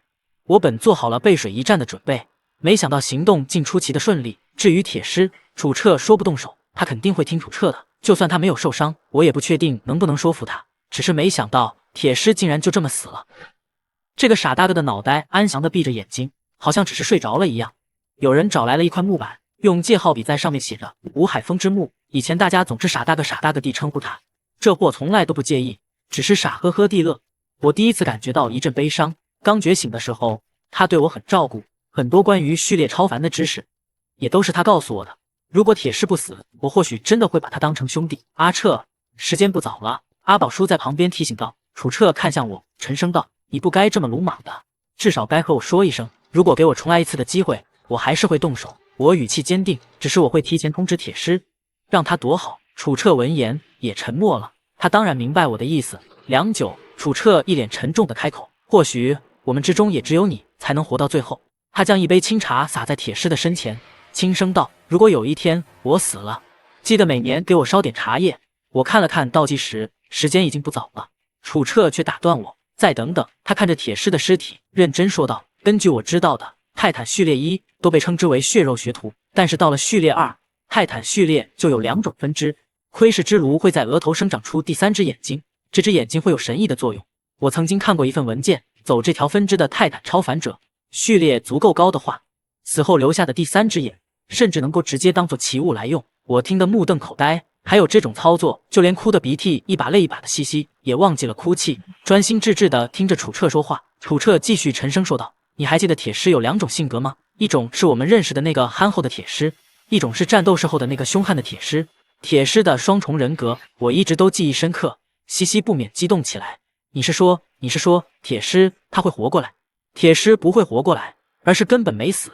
楚彻话音刚落，铁狮的尸体突然扭动了起来。接下来的一幕简直堪称恐怖，一个脑袋挣扎着从铁狮的胸腔里钻了出来，而身体里却像是有无数双手一样，死死抓着这颗脑袋，不让他挣脱。吼！这颗脑袋一声怒吼，浑身爆发出强横的气劲，将周围的几人逼退数米。也是因为这一声怒吼，那颗新的脑袋终于挣脱了无形的束缚，成功的长了出来。野子，小丫头，楚彻，你们三人傻站着干什么？还不把我扶起来！老子差点死了，你们不知道。这颗脑袋哈哈一笑，大声说道：“我叫狂狮，铁狮这货没死，只不过想出来的话还要几天时间。怎么样，野子？泰坦序列牛不牛？砍脑袋都死不了。野子，我看你刚才好像有些愧疚啊。啧，你这心狠手辣的主儿也会愧疚？老子还真没想到。”我的脸瞬间黑了，尼玛，好不容易立起来的人设全毁了！闭上你的狗嘴！时间不早了，赶紧上车！狂狮笑了几声，不再调侃我，跟着我一起搬起了大量物资。这一次行动不仅收获满满，还得到了一个序列超凡入队。不过泰坦序列确实厉害，只要留有一丝生机，就能重新复活。我得留个心眼了，如果以后遇到泰坦序列的敌人，一定要毫不留情斩草除根。突然，我想到了那个恶魔序列的少年。我目视着那两具尸体，一口烟气缓缓吐出，烟气飘到少年的尸体上空，将整个身体全都包裹起来，形成了一副烟棺。我右手突然紧握，包裹着少年的烟气陡然爆出千万根烟针，直接将少年的尸体进一步搅碎破坏。一缕极为不甘的淡淡黑烟从尸体上飘逸而出，凝聚成一个黑烟组成的骷髅头，怨毒地看着我。但那骷髅头仅仅坚持了2秒，就消散在了空气之中。对于莫怀仁这老头的尸体，我也做了同样的处理，不过并没有发生什么奇怪的情况。好了，所有人，现在立刻马上将所有物资搬到车上，所有的骆驼全部用来代步。半个小时之后，我们必须离开这里。阿宝叔的声音再次在营地之中响起，就连之前驼队的那些奴隶们，现在也成了车队的新成员。在了解了车队的规则后，每个人都很兴奋，动作也麻利了不少。我早就看中了那副吃人双头牛的牛骨，当即用烟气组成的大手将这副牛骨优先抓取起来，然后放在了自己的那辆末日皮卡上，只等着推演结束。下一步就升级末日皮卡，将其打造成真正的奇物。你有什么打算？楚彻看着眼前这位相貌平平的女人，也就是叮咚，开口问道。现在这种情况，我也没办法离开，我想加入车队。楚队长嘴角忍不住上扬。没问题，欢迎之至。平日里车队的事情我不想管，我干脆就加入铁狮，哦不，狂狮的校车好了。叮咚说着，伸手拿出一张有些残破的地图递给楚彻，这是莫怀仁的东西。我们驼队之前一直在寻找水源，地图中间的圆圈就是水源所在地，只要找到这个地方，就能找到水源。楚彻不免大喜过望，车队的下一个目标就是这里了。与此同时，2名幸存者抓着徐娇娇来到了沙丘后面。在莫怀仁和刘洋被杀死之后，徐娇娇就彻底慌了。这个女人将自己藏在人群之中，希望自己不要那么显眼，只要躲过这一次，徐娇娇发誓自己以后一定会老老实实的。可惜这一次的背叛已经让楚队长动了杀心。阿宝叔咬了咬牙，对身边2个男人使了个眼神。2个男人犹豫了一下，其中一人咬咬牙，举起了手中的扳手，这扳手是修车用的，分量十足。随着一声凄厉的惨叫，徐娇娇彻底动弹不得。其他人看着这一幕都没有出声，毕竟在末日，背叛比诡异更可怕。驼队的物资远超我的想象，听楚彻说还有一件奇物，只是时间来不及仔细查看，只能等找到合适的地方再说。可就在这时，一个无比俊美的年轻人直愣愣地走向我，这人不是别人，正是那位拥有1000万粉丝的大网红薛楠。明明是男儿身，却生得比女人还要俊美有魅力。薛楠，你想做什么？徐丽娜不知道从哪儿冲了出来，挡在了我的面前。扑通！薛楠双膝一软，直接在沙丘上跪倒，对着我咚咚咚磕了3个响头。陈先生，从今天开始，薛楠就是你的狗，你想让我做什么都可以。七夕的脸上露出一脸鄙夷。薛楠是吧？你什么意思？我没让薛楠起来，薛楠也就乖乖跪着，直愣愣的开口说话。你杀了莫怀仁那个老家伙，替我报了仇。我跟着莫怀仁，只是想要找到我妹妹。听莫怀仁说，我妹妹跟着其他队伍离开了，我想要找到她。我眯起眼睛，我杀了莫怀仁，你怕是就找不到你妹妹了，你就不恨我？薛楠咬着牙，眼神复杂。恨？但现在更多的是感激。莫怀然是骗我的，他根本就不知道我妹妹的消息，一切都是骗我的。我摆了摆手，你起来吧，我不需要狗。车队马上就要出发了，滚吧，出发！八宝叔的声音从喇叭里传来，车队开始缓缓移动。头车里，楚队长的脸色十分严肃，车队后面已经跟上了一头诡异，速度极快，要不了几分钟就能追上来。加速！楚彻吐出这2个字之后，改装车的速度瞬间被提到了极致。没人问为什么，所有人都默契地跟着加速前进。就在这时，系统推演完成，一道系统提示在我眼前出现。不等我仔细查看，砰的一声爆响传来，我只觉得车子猛地左摇右晃，完全失去了控制。你，一个苍老的身影从老头乐的驾驶舱里钻了出来，正是之前那个一直跟着车队的老张头。可没等他说完，一条无比巨大的无头沙蛇突然从沙漠里钻了出来，在阳光的照射下，沙蛇在沙丘上投射出巨大的恐怖阴影。远远看去，这条沙蛇预估有10层楼那么高，而且大部分身体还藏在沙丘之下，它张口就能吹起漫天黄沙，想要凭借双腿逃命，简直是痴心妄想。我连忙转身，打算将末日皮卡摆正，同时系统检测了一下，末日皮卡还能正常行驶。操，你特么就光看着呀，不想死就过来帮忙！我冲着老张头吼道。老头被我这么一吼，眼神中的怨毒更加浓郁，已经无法再遮盖住那股杀气。在老头乐被我撞毁之后，这老头已经完全不打算掩藏了，只是看了一眼不远处那条恐怖的沙蛇，老头的眼里闪过深深的忌惮，还是跑了过来和我一起帮忙。情况紧急，2人都没有藏着掖着，一起用力，竟然真的将末日皮卡摆正了。你要发什么愣？上来！我叼着烟，冲着老头大声吼道。老头愣了一下，似乎是没想到我还会考虑到他，也连忙钻进了驾驶舱。沙蛇在急速接近，速度快得吓人，几乎是一个眨眼的功夫就快要追上来了。我用烟气组成了大手，一把抓住被恐惧笼罩的老头，直接将他抓出驾驶舱，朝着那条无头沙蛇扔了过去。老头反应过来的时候，已经发现自己距离沙蛇那张满是尖牙的大嘴只有不到1米。老头瞬间明白了，之前还觉得这小子没有坏到底，还知道照顾自己这个糟老头，结果竟然是把自己当成了壁虎断尾的尾巴。陈爷，哇塞你祖奶奶！老头不甘心的怒吼，充满了愤怒和绝望。就在这时，他的身体发生了急剧变化，后背快速凸起好大一块，衣服瞬间破裂，一个惨白的脑袋从里面钻了出来。我透过后视镜看到这个脑袋的时候，脸色也是微微一变。这是驼背老魁。驼背老魁的眼耳口鼻全都喷出浓烈的黑气，席卷了整片沙漠。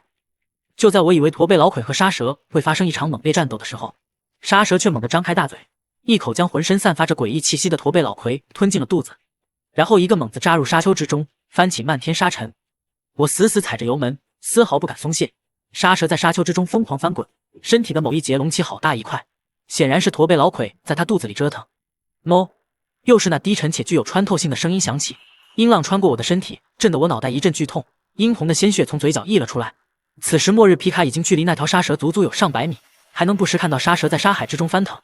能把沙蛇折腾成这样，这驼背老魁显然也不简单。没跑多远，薛南骑着骆驼追了上来。陈先生，你……不等薛南把话说完，我的末日皮卡已经越过了他的身边，直追前面的车队而去。这种和死神擦肩而过的刺激感，让我的肾上腺素狂飙，连点烟的手到现在都有些颤抖。我追上车队的时候，雪月已经高悬在夜空之中。好香！你们杀了一只骆驼？我抽了抽鼻子，开口问道。倩系兴奋地说道：“是啊，我还从来没有吃过骆驼肉，也不知道好不好吃。之前驼队里所有的骆驼都是詹磊负责的，他是饲养员序列。”楚彻解释道：“詹磊每隔几天都会给这些骆驼喂食一些他们秘制的药丸，只要吃了这些东西，这些骆驼可以几天不吃饭，甚至不用饮水。詹磊逃了，那些秘制的药丸都在他身上。如果不能给这些骆驼找到足够的食物，要不了多久。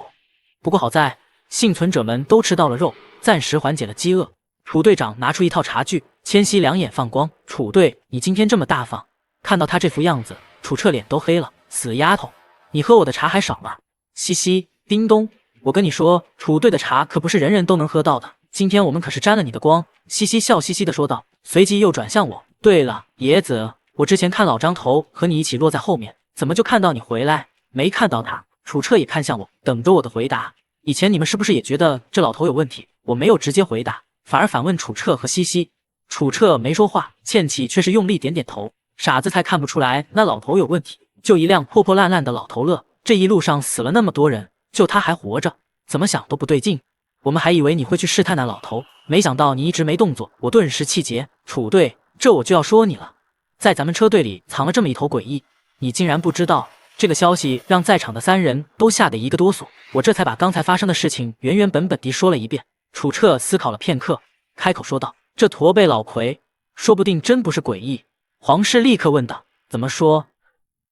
楚彻解释道：“根据我知道的，这应该是共生序列。共生序列难道指的是和诡异共生？”千谢歪着脑袋，眼睛里闪烁着好奇的光芒。用了序列真迹可以觉醒序列超凡，但也不是所有人都能100%成功。楚彻缓缓说道：“有些人用了真迹，甚至会经受不住超凡之力的改造，直接死亡；有些人会直接被超凡之力污染，成为诡异；还有些人能侥幸活下来，偏偏又觉醒失败，但身体经过超凡之力的改造。这类人的身体各方面已经明显区别于普通人。为了获得强大的力量，这些人往往会选择和诡异共生，以此获得强大的力量。因此，我们称这类人为共生序列。当然，共生序列的超凡者不单单会选择和诡异共生，有些甚至会选择和奇物共生。这种共生序列一般拥有2种状态，一种是普通人的状态，另一种是诡异状态。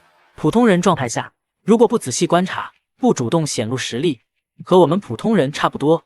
这应该就是我一直没有察觉的原因。没过多久，阿宝叔就带人搬来了最后一批物资。最惹人注目的是一个金属打火机。我拿起打火机看了看，入手冰凉，有一种很奇特的感觉。恋爱脑打火机，编号05172，用途控火，副作用：每天要对这只金属打火器说100遍我爱你，否则打火机很有可能罢工。这副作用多少有些变态了。这就是那个奇物。我看看。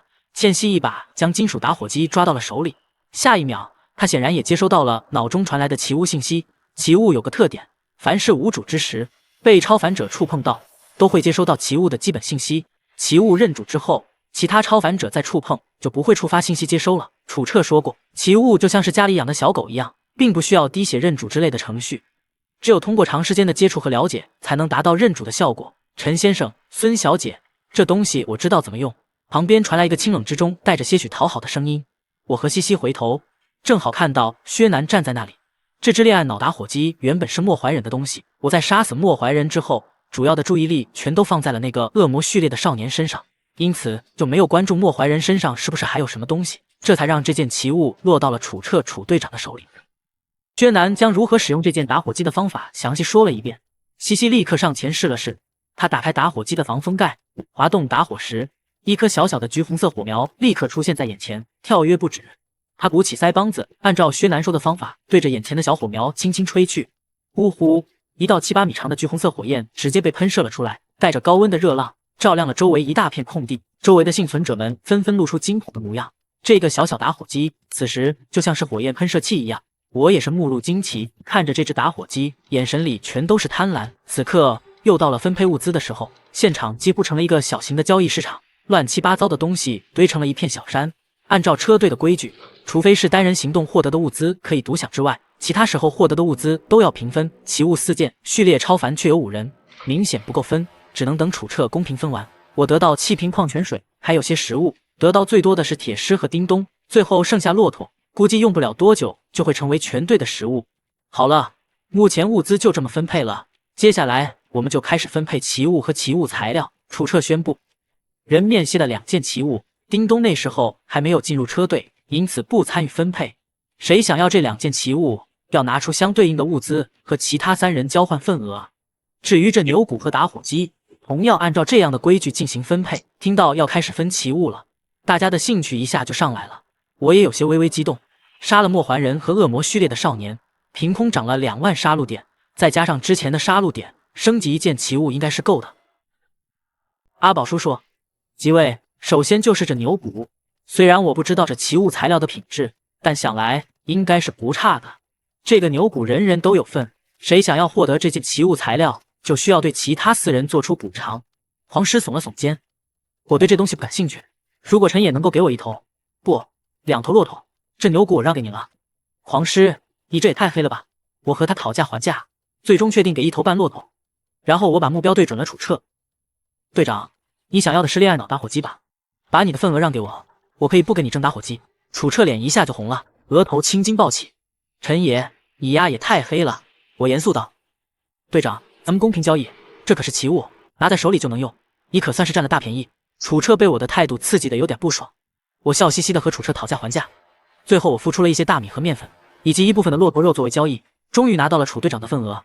至于倩倩和叮咚，也付出了很多东西，但好在牛骨归我所有。至于人皮面具，倩倩拿走，甲壳暂时收起来，留作后续交换。最后就是那件恋爱脑打火机，楚队长还是得到了这件奇物，同样他也付出了巨大的代价，不仅免了我之前欠下的汽油，还给了我1桶30升的汽油，还有一些其他的物资，甚至我都产生了怀疑，楚队长莫非是有一个储物空间不成？怎么他还有那么多汽油？对于这个原因，楚彻闭口不言。这位队长总是神神秘秘的，而铁狮和叮咚两人则是大丰收，两人身前的物资又多了一大堆，跟在两人身后的其他幸存者都笑歪了嘴。楚彻说道：“今天还有最后一件事，队长，还有事儿啊，我能不能不参加啊？我今天都没练剑呢。”西西不满道。楚彻不理会虾仙，只是从怀中拿出一张皱巴巴纸。叮咚，这是你给我的，还是你来说吧？叮咚也不客气，直接把水源的消息说了出来。接下来我们的任务就是在饮用水消耗之前寻找到水源，否则我们一个都活不下去。周围的幸存者也知道了水源的事情，纷纷爆发出欢呼声。这也算是多日以来车队之中唯一的好消息了。我给了2块小袋零食，让2名幸存者帮忙把物资搬上车，随即避开众人视线，看向系统。关血月呼吸法推演完成。看到这个名字的时候，我的脸色多少有些难看。身为幸存者中的一员，不能直视血月是基本的生活常识。诡异刚开始降临的时候，多少人因为好奇天上的血月而疯掉死亡。不过我还是仔细的查看这门呼吸法。按照关血月呼吸法的说法，每个序列超凡体内的超凡之力都有属于自己的频率，这种呼吸指的就是每个超凡者自己的频率，因此需要通过呼吸来同化这种能量，达到和人类共振同频，从而慢慢被人体吸收，以达到修炼超凡之力的作用。我已经坐在帐篷的外面，抬眼第一次直视天上的血月。半个小时之后，一丝诡异的躁动从心底升起，耳边有若有若无的絮絮叨叨。看来这就是为什么那么多人看了血月之后疯掉的原因。我强压住内心的烦躁，心里艰难地数着秒数。3秒钟一过，我连忙闭上眼睛，同时感受自己体内的超凡呼吸。随着频率的影响，我真真实实地感觉到体内的超凡之力增长。仅仅只是1个小时的修炼，我就感觉到抵得上自己之前那么多天用笨办法修炼的总和。2个小时之后，我慢慢地睁开了眼，强打起精神，唤出体内的系统。系统融合牛骨升级，将吃人双头牛作为原材料，升级末日皮卡方案如下：如果按照此方案升级制造，皮卡车将会被升级改造成为一件奇物，需要杀戮点2万，需要时间96个小时。是否确定升级？我确定后，这才放松下来，检查一遍没问题后，便沉沉睡去了。就在我睡去没多久，一道疲惫至极的身影踉跄着回到营地。是倩倩，表姐，你今天又是这么晚？小鱼不满地埋怨道。少废话，本姑奶奶累死了，要睡了，别吵我。倩倩说完，一头栽进车里，直接呼呼大睡起来。而不远处的黄色校车里，大部分幸存者都在自己的位子上打盹。黄狮睡在车尾的大床上，一颗脑袋正在努力的生长，慢慢变成了铁狮的脑袋。啊！就在这时候，一声惨烈的尖叫响彻了整个营地。我被吓得一个机灵坐了起来。是薛南，薛南那边出事儿了。有人喊出了声。只见薛南像是一头饿狼一样，嘴角全都是鲜血，似乎是在咀嚼着什么，眼神也是血红一片，脸上的表情无比的狰狞而且疯狂，整个人的身体也在微微发抖。至于旁边，则是一个身材高大的壮汉，正捂着脖子抽搐，浑身青筋暴起，周围全都是一片倒抽凉气的声音。薛南杀了虎哥，我的天啊！楚彻和我相互对视一眼，只能交给阿宝叔处理。第二天，我再次看到薛南的时候，倒是被他吓了一大跳。往日里那个颜值逆天、可男可女的男娘薛南不见了，现在出现在我面前的，则是一个头发乱糟糟，像是被火烧过一样。原本那张俊俏的脸上多了7、8条深可见骨的伤疤，伤口往外翻着，能看见里面红色的肉。这人把自己毁容了。嘿嘿，大家好久不见。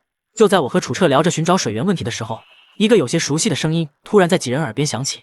我连忙回头，看到的是一个高大壮实的身体，这身体像是一堵墙一样，直接挡住了早晨的阳光。一个脑袋闭目沉睡，另一个脑袋的脸上露出憨憨的笑容，很熟悉，很温暖。我操，铁狮，你养你，我也被震得不轻。旁边的倩倩一巴掌打在铁狮的胳膊上，声音带着哽咽：“傻大个，你终于回来了！”我激动道：“靠，你小子，那天我还以为你死了呢，后来楚车说你没死，可能是要觉醒双炉巨人的分支，否则你怕是要被黄……嘿嘿，我知道，黄师都和我说了。众人对于泰坦序列的恢复能力再一次表示震惊。吃完早餐的我回到车里上路，却发现自己那辆狼狈至极的皮卡车竟然已经被人洗过了。丑男薛南站在车边，手里拿着一件脏兮兮甚至看不出本来颜色的衣服，身上的衣服也是灰扑扑的，看不出颜色。薛南神态拘谨的看着我，似乎是生怕自己做的不够好。我看到这男人脸上的伤口，甚至有些地方还在流血。想了想，从车上抽出一瓶矿泉水丢了过去。薛南没想到我会给他一整瓶矿泉水，一时间眼眶都红了。为了节省汽油，我将车子切换成纯电模式。就在这时候，我前面的一辆小汽车趴窝了。这轿车是之前从路城逃出来的幸存者拥有的那辆，原主人好像是死在了长寿村。后来这辆车被4个混混霸占，其中一个光头看向我这边，连忙小跑着过来了。陈哥，咱们车没油了，能借点油不？找到加油站，我们哥4个双倍奉还。我直接拿出了工具，走到那辆没了油的小轿车旁，开始拆这辆车的挡风玻璃。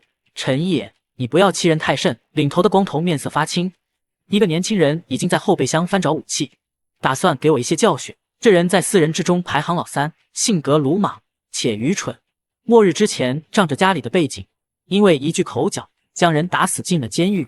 谁知道凭借着家里的关系，才判了3年。原本想着等风头过去，就让家里托关系把自己弄出去，到时候3年牢都不用坐了。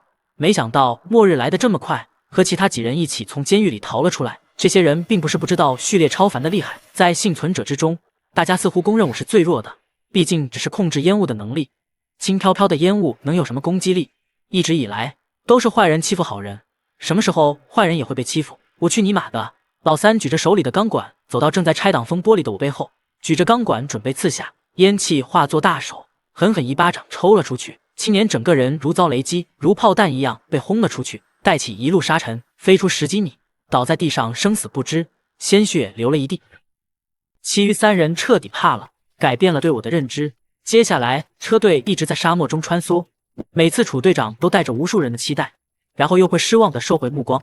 每天晚上我也会修炼观血月呼吸法，每天都能感受超凡之力的快速增长，能制作一个直径7、8米的烟气迷雾。这天上午，我质问楚队：“你行不行啊？”楚彻没好气地看了我一眼，懒得搭理我。这时，我只觉得眼前的光线变得暗了起来，像是有一朵云来到了头顶。我疑惑，却并没有感觉到空气的湿润。一抬头，一双眼珠子瞬间暴突，身上的气质陡然发生变化，变得危险而又警觉，手已经抓住了腰间的柴刀，柳枝蔓延缠住手臂。这是什么？有人艰难地从嗓子眼儿挤出了几个字：鲸鱼在天上飞。如果有人和我说看到过鲸鱼在天上飞，我会觉得这人是个疯子，或者想骗自己钱。庞大的鲸鱼遮天蔽日，尾巴轻轻摆动，激起一阵阵云浪。楚队长双手握拳，9是9号，狗东西的！那鲸鱼的背上不仅仅有人，还有建筑物，就连鲸鱼背部的边缘也站着一些人。这些人居高临下的看着我们这群人。就在这时候，鲸鱼轻轻扇动翅膀，身体再次加速，冲向高空之中，进入白云之中，直到所有人的眼前全都失去了那头巨大鲸鱼的身影。幸存者们这才大松一口气。楚彻的脸色仍旧很是难看。队长，刚才那东西是空鲸编号9。我震惊。队长，你说那是奇物？楚彻点点头，排名前10的奇物，第9名空鲸。我觉得不可思议。我的老天，我以为奇物只有咱们手里的武器。队长，但收音机已经够让人惊讶了，没想到还有这么大的。楚彻神色严肃，排名前10的奇物，每一个都远非你们想象。和我们一样，也是迁徙的幸存者，只不过迁徙的工具不一样罢了。我们是用车，他们是用空鲸而已。队长，难道天上有诡异？这会问话的是狂狮的脑袋。天上、海里、地下，凡是你们能想得到的地方都有诡异。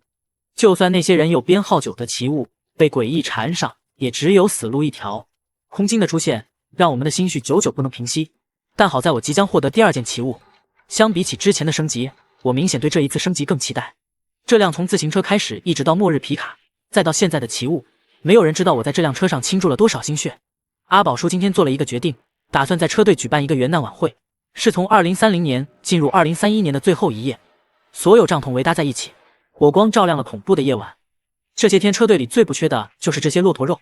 经过叮咚的解释，我才了解到骆驼可以在没有水和食物的极端环境下，甚至能够极限存活2个月。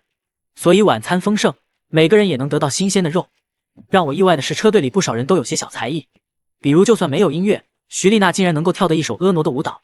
这样一来，也看得周围的男幸存者们狂吞口水，一双双眼珠子恨不得长在徐丽娜的身上。但徐丽娜对于这些人并不假以辞色，只是定定地看着我。可我的目光只在我的皮卡上。倒计时还剩下1个小时，我开始修炼关血月呼吸法。不知道过了多久，皮卡也升级完成。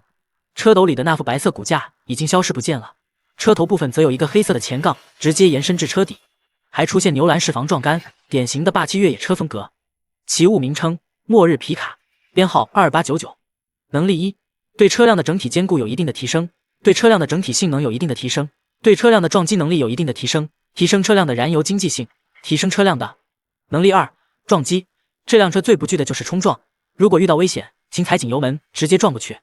能力3：阴影拖拽，能从车底延伸一条阴影锁链，可捆绑目标生物，将其拖入车底粉碎分解成为燃料。代价：每个月必须向车辆献祭一条鲜活生命，最好是人类。禁忌：不可在车内喝水或者饮食，如果一旦被发现，则有被车辆吞掉的危险。在车中不可有血腥味，不可受伤，否则有被车辆吞掉的危险。一旦战斗过于强烈，车辆则有可能发生叛逃的危险。备注：如果你是陈野，你可以忽视一切代价和禁忌，这辆末日皮卡你可以随便开。点评：这辆从2轮进化到现在的奇物，灌入了陈野无数心血。这辆车已经将陈野看作是父亲一样的存在。激发特性：陈野驾驶这辆末日皮卡会激发驾驶专精的技能，那些电影里的驾驶特技对陈野来说并不难以实现。我按捺了一晚，第二天醒来就开始测试车的能力。当我坐在驾驶座上的时候，能够明显感觉到不一样的感觉。我感觉到这辆车似乎活了过来，方向盘在自己的手中有种如臂使指的感觉，之前那种松松垮垮、苟延残喘的感觉已经消失不见，随之而来的是机械带来的踏实感。在这一瞬间，我甚至都觉得那些电视里关于车辆的特技镜头都不过如此。我摩挲着方向盘，只觉得身体的每个细胞都在对这辆车产生熟悉感，这种感觉比之前得到血怨柴刀的时候强烈太多。过了几天，车队还是遇到了物资危机，车队开始减员，有些幸存者因为缺水无法跟上车队，晕倒在沙漠之中，也有骆驼因为长时间没有进食，开始发生各种各样的问题，有的干脆罢工，趴在沙窝子里不愿意往前再走一步。对于这种情况，阿宝叔也没有更好的办法，只能努力的制作更多的肉干储存。老大，我们也没水了。老二摇晃着空掉的瓶子，抿了抿干燥的嘴唇，眼神之中闪现一丝凶狠。老大看了一眼我的方向，脸上的表情也没有之前那般凶厉，更多的是一种愁苦。老四，你还有水没有？一个干瘦的青年瑟缩着说道。大哥，二哥，俺也没水了，最后一点上午就喝完了。口试的超凡者，他们有那么多水，怎么不分一点给我们？老二死死地盯着几辆车子，自从我一掌拍死了黄毛，这3个混混一直记恨着我。老二咬牙握拳。老大，与其渴死，不如干把大的。老大却是陷入了沉思。老二，你想对谁动手？老二，老大，我想对陈野动手。二哥，大哥，那陈野不好对付，你们别啊，别去啊！老四想要阻止，老二一脚把他踢开，和老大趁着夜色往皮卡的方向缓慢挪动。可是，在他们的视线盲区，一条黑暗的阴影从车底缓慢延伸出来，就像是一条章鱼的触手。老二感觉到腰间似乎是缠上了什么东西，紧接着就感觉到整个人都失了重心，倒在地上，一个字还没有说出口，整个人就被拖入了车底。然后就是一阵肌肉骨骼被粉碎的声音，连老二最后的几个字都被淹没在这些恐怖的声音之中。这个正是末日皮卡的第3个能力，阴影拖拽。与此同时，末日皮卡的油表正在缓慢的转动，之前储车给了30升油，经过这些天的消耗，早就见底了。而此时油表已经转到了最上边，显示油箱已经被灌满。第二天，车队少了一个人。阿宝叔问了一句，老大说老二疯了，夜里跑了。阿宝叔就没有再多问，这样的情况也是有的。接着，很多人的身体已经产生了脱水的症状，根本无法行动，骆驼大量死亡。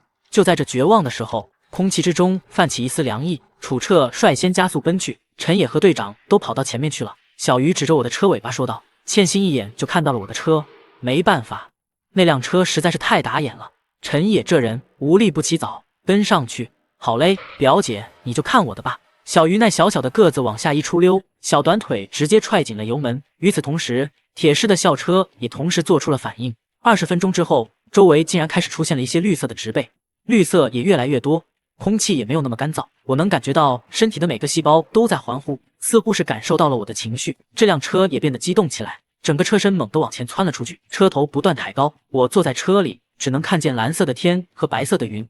终于，车子慢了下来，我也看到了美景，淡绿色的湖泊出现在我的视野中，仿佛像是从天上掉下的一块美玉。镶嵌在沙漠里扑面而来的湿气，让我感觉一瞬间从地狱回到人间。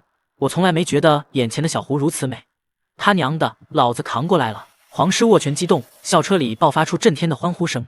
原本他们还是一副死气沉沉、有气无力的模样，而现在这些人嘶吼着、狂叫着，发了疯一样狂奔向那片蓝绿色。我把车停在了湖边，水汽扑鼻，整个人迫不及待地从车里钻了出来，想要亲手接触那片蓝绿色的湖水。刚准备接近的时候，我犹豫了，想起楚彻说过的话：天上、地上、水里、土里全都有诡异。我压住心里的情绪，反正也不急在这一时。而楚队长的状态此时却很不对劲，一圈圈无色的波纹在楚队长的身周波动，似乎是有一种难以理解的力量环绕在周围。我微微一愣，不对，楚彻脸上露出和善的微笑，如同一汪春水。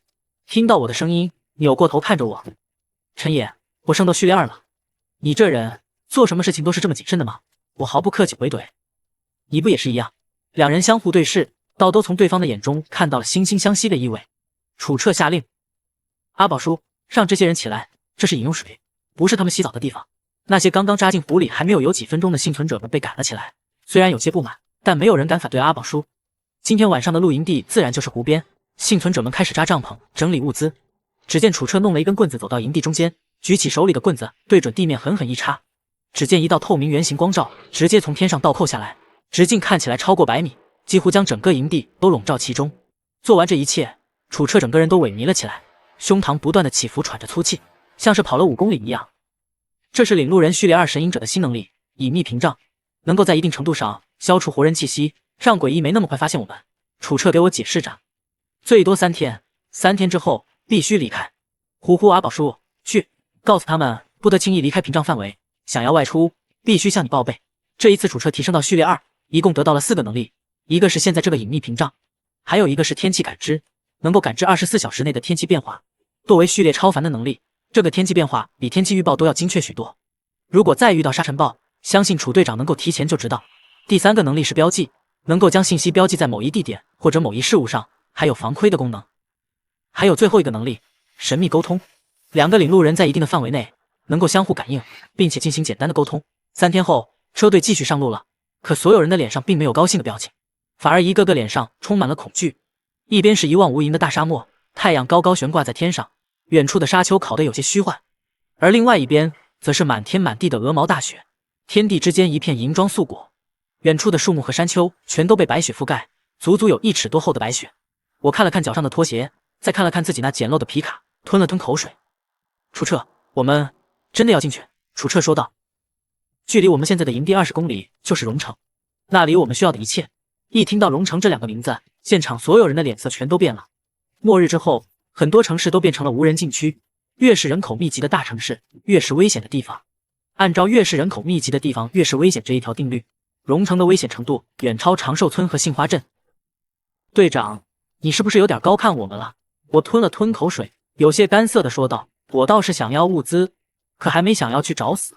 楚彻摇摇头叹道，如果有其他选择，我也不想让你们去城市冒险，但我已经提前打听过消息，荣城周围倒是有几个村子，但这些村子的物资都被搜集过，有偷听收音机在手，楚队长可以准确地把握周围物资搜集点的物资情况，但大家脸上的表情仍旧很是犹豫。我之所以这么说，肯定不可能让你们送死。楚彻指着地图上的一个区域说道，这里是荣城的昌旺区，距离我们最近，也是居民区，这里的物资足够你们去收集。荣昌区有3个大型商超，你们随便找到一个商超，都能找到足够在极寒条件下生存的物资。在我的感知里，这个昌旺区的诡异不超过3只，只要你们速度够快，问题不大。我打断道，楚队，一个区只有3只诡异，那只能说明一个问题，这3只诡异的恐怖程度肯定超过其他诡异。我眼珠子转了转，队长，我倒是有个法子，就是看你敢不敢。楚彻生出一种不好的预感，但还是说道，你说说看。我嘿嘿一笑，队长，你要不去做诱饵吧？你可以先在这个地方放个隐秘屏障，我们几个躲在隐秘屏障里，你带着其他的幸存者出去，把昌旺区的诡异引出来，我们再去搜集物资，到时候我们一起在这里集合，你觉得怎么样？到时候要是被诡异缠上，丢几个幸存者下去，吸引诡异的注意力就行。楚彻愤怒不已，没想到我能这么说，还让他一个毫攻击力的领路人做出这样的事儿。楚彻楚队长从牙齿缝里挤出几个字：陈毅，你丫给我闭嘴！为了不被极寒冻死，楚彻还是商量让我和其他几个序列超凡进去搜刮物资。他在外接应，我刚回到车里，就感觉到一股难以忍受的冷空气，车窗已经冻上冰霜，一张口便是白色的哈气。我想钻进虾虾的车里吹暖气，小鱼儿更是死死抓住门板。你们两个狗男女，别想把我赶出去做不要脸的事情，这么冷会死人的。小鱼儿永远都记得那个晚上，自己孤苦伶仃的被赶出车子，好在是阿宝叔收留了他，否则他早死在了那一夜。第二天早上，我是被冻醒的。与此同时，车队之中除了几名序列超凡者，超过70%的幸存者因为低温已经病倒，如果处理不好，怕是整个车队都得瘫痪。各位，现在车队的麻烦很大，楚彻说道。我知道你们并不是很在意普通人的死活，但是如果车队所有的普通人死绝，仅凭我们几个人能够活下去吗？我们已经死了太多人，不能再死人了。楚彻这一次是真的有点慌。铁狮最先点头，脸上表情很是坚毅。队长，你放心，我一定带足够的药品回来，这事儿包在我身上。叮咚也点点头，表示一定尽力做到。倩倩大大咧咧地说道：队长，你也等着好消息吧。结果车队足足花了1个半小时，才堪堪到达荣城的外围。街道上还有不少车胡乱的撞在一起，能避开的情况下，我会从旁边绕开。真的绕不开的情况，我干脆直接撞开一条路。直到一家服装店映入眼帘，我才停下，带领众人走过去。陈野，真有你的，我都没看到。倩倩欣喜的声音传来，一行人冲入这家专卖店，开始疯狂的争抢衣服。我也穿上一套黑色羽绒服，瞬间感觉身上温暖了许多。叮咚穿着一件黑色短款羽绒服从店子里走了出来，身边还跟着一个干瘦的年轻人。你确定你可以？干瘦年轻人连忙点头。叮咚姐，您放心，就没有我贺老四开不了的车。叮咚姐，成了。贺老四满脸兴奋。可就在这个时候，我只觉得背后汗毛倒竖，一种战栗感瞬间袭遍全身。倩倩神色紧张，身体做出攻击态势。铁狮的另外一颗脑袋狂狮也猛地睁开了眼睛，满脸凶相。我一口烟气吐出，周围10米范围内弥漫起烟气迷雾，把众人包裹其中。呜呜呜！一阵扰乱人心的哭声从天而降。几人透过还没有完全遮盖视线的烟气往天上看去，一头八爪鱼从天而降。八爪鱼足足有2-3层楼房那么高，每条触手都有森然那么粗，上面密密麻麻遍布吸盘，看得人头皮发麻。最让人恐怖的不是这些触手，而是这头八爪鱼的脑袋，足足有8张人脸，男女老年、男女青年、男女少年、男女幼童，8张脸遍布各个方位，8张人脸上的表情各有不同，有的垂头丧气，有的满脸桀骜，有的精神饱满。我知道一场大战在所难免，我蓄势待发，眼里爆发强烈的战意。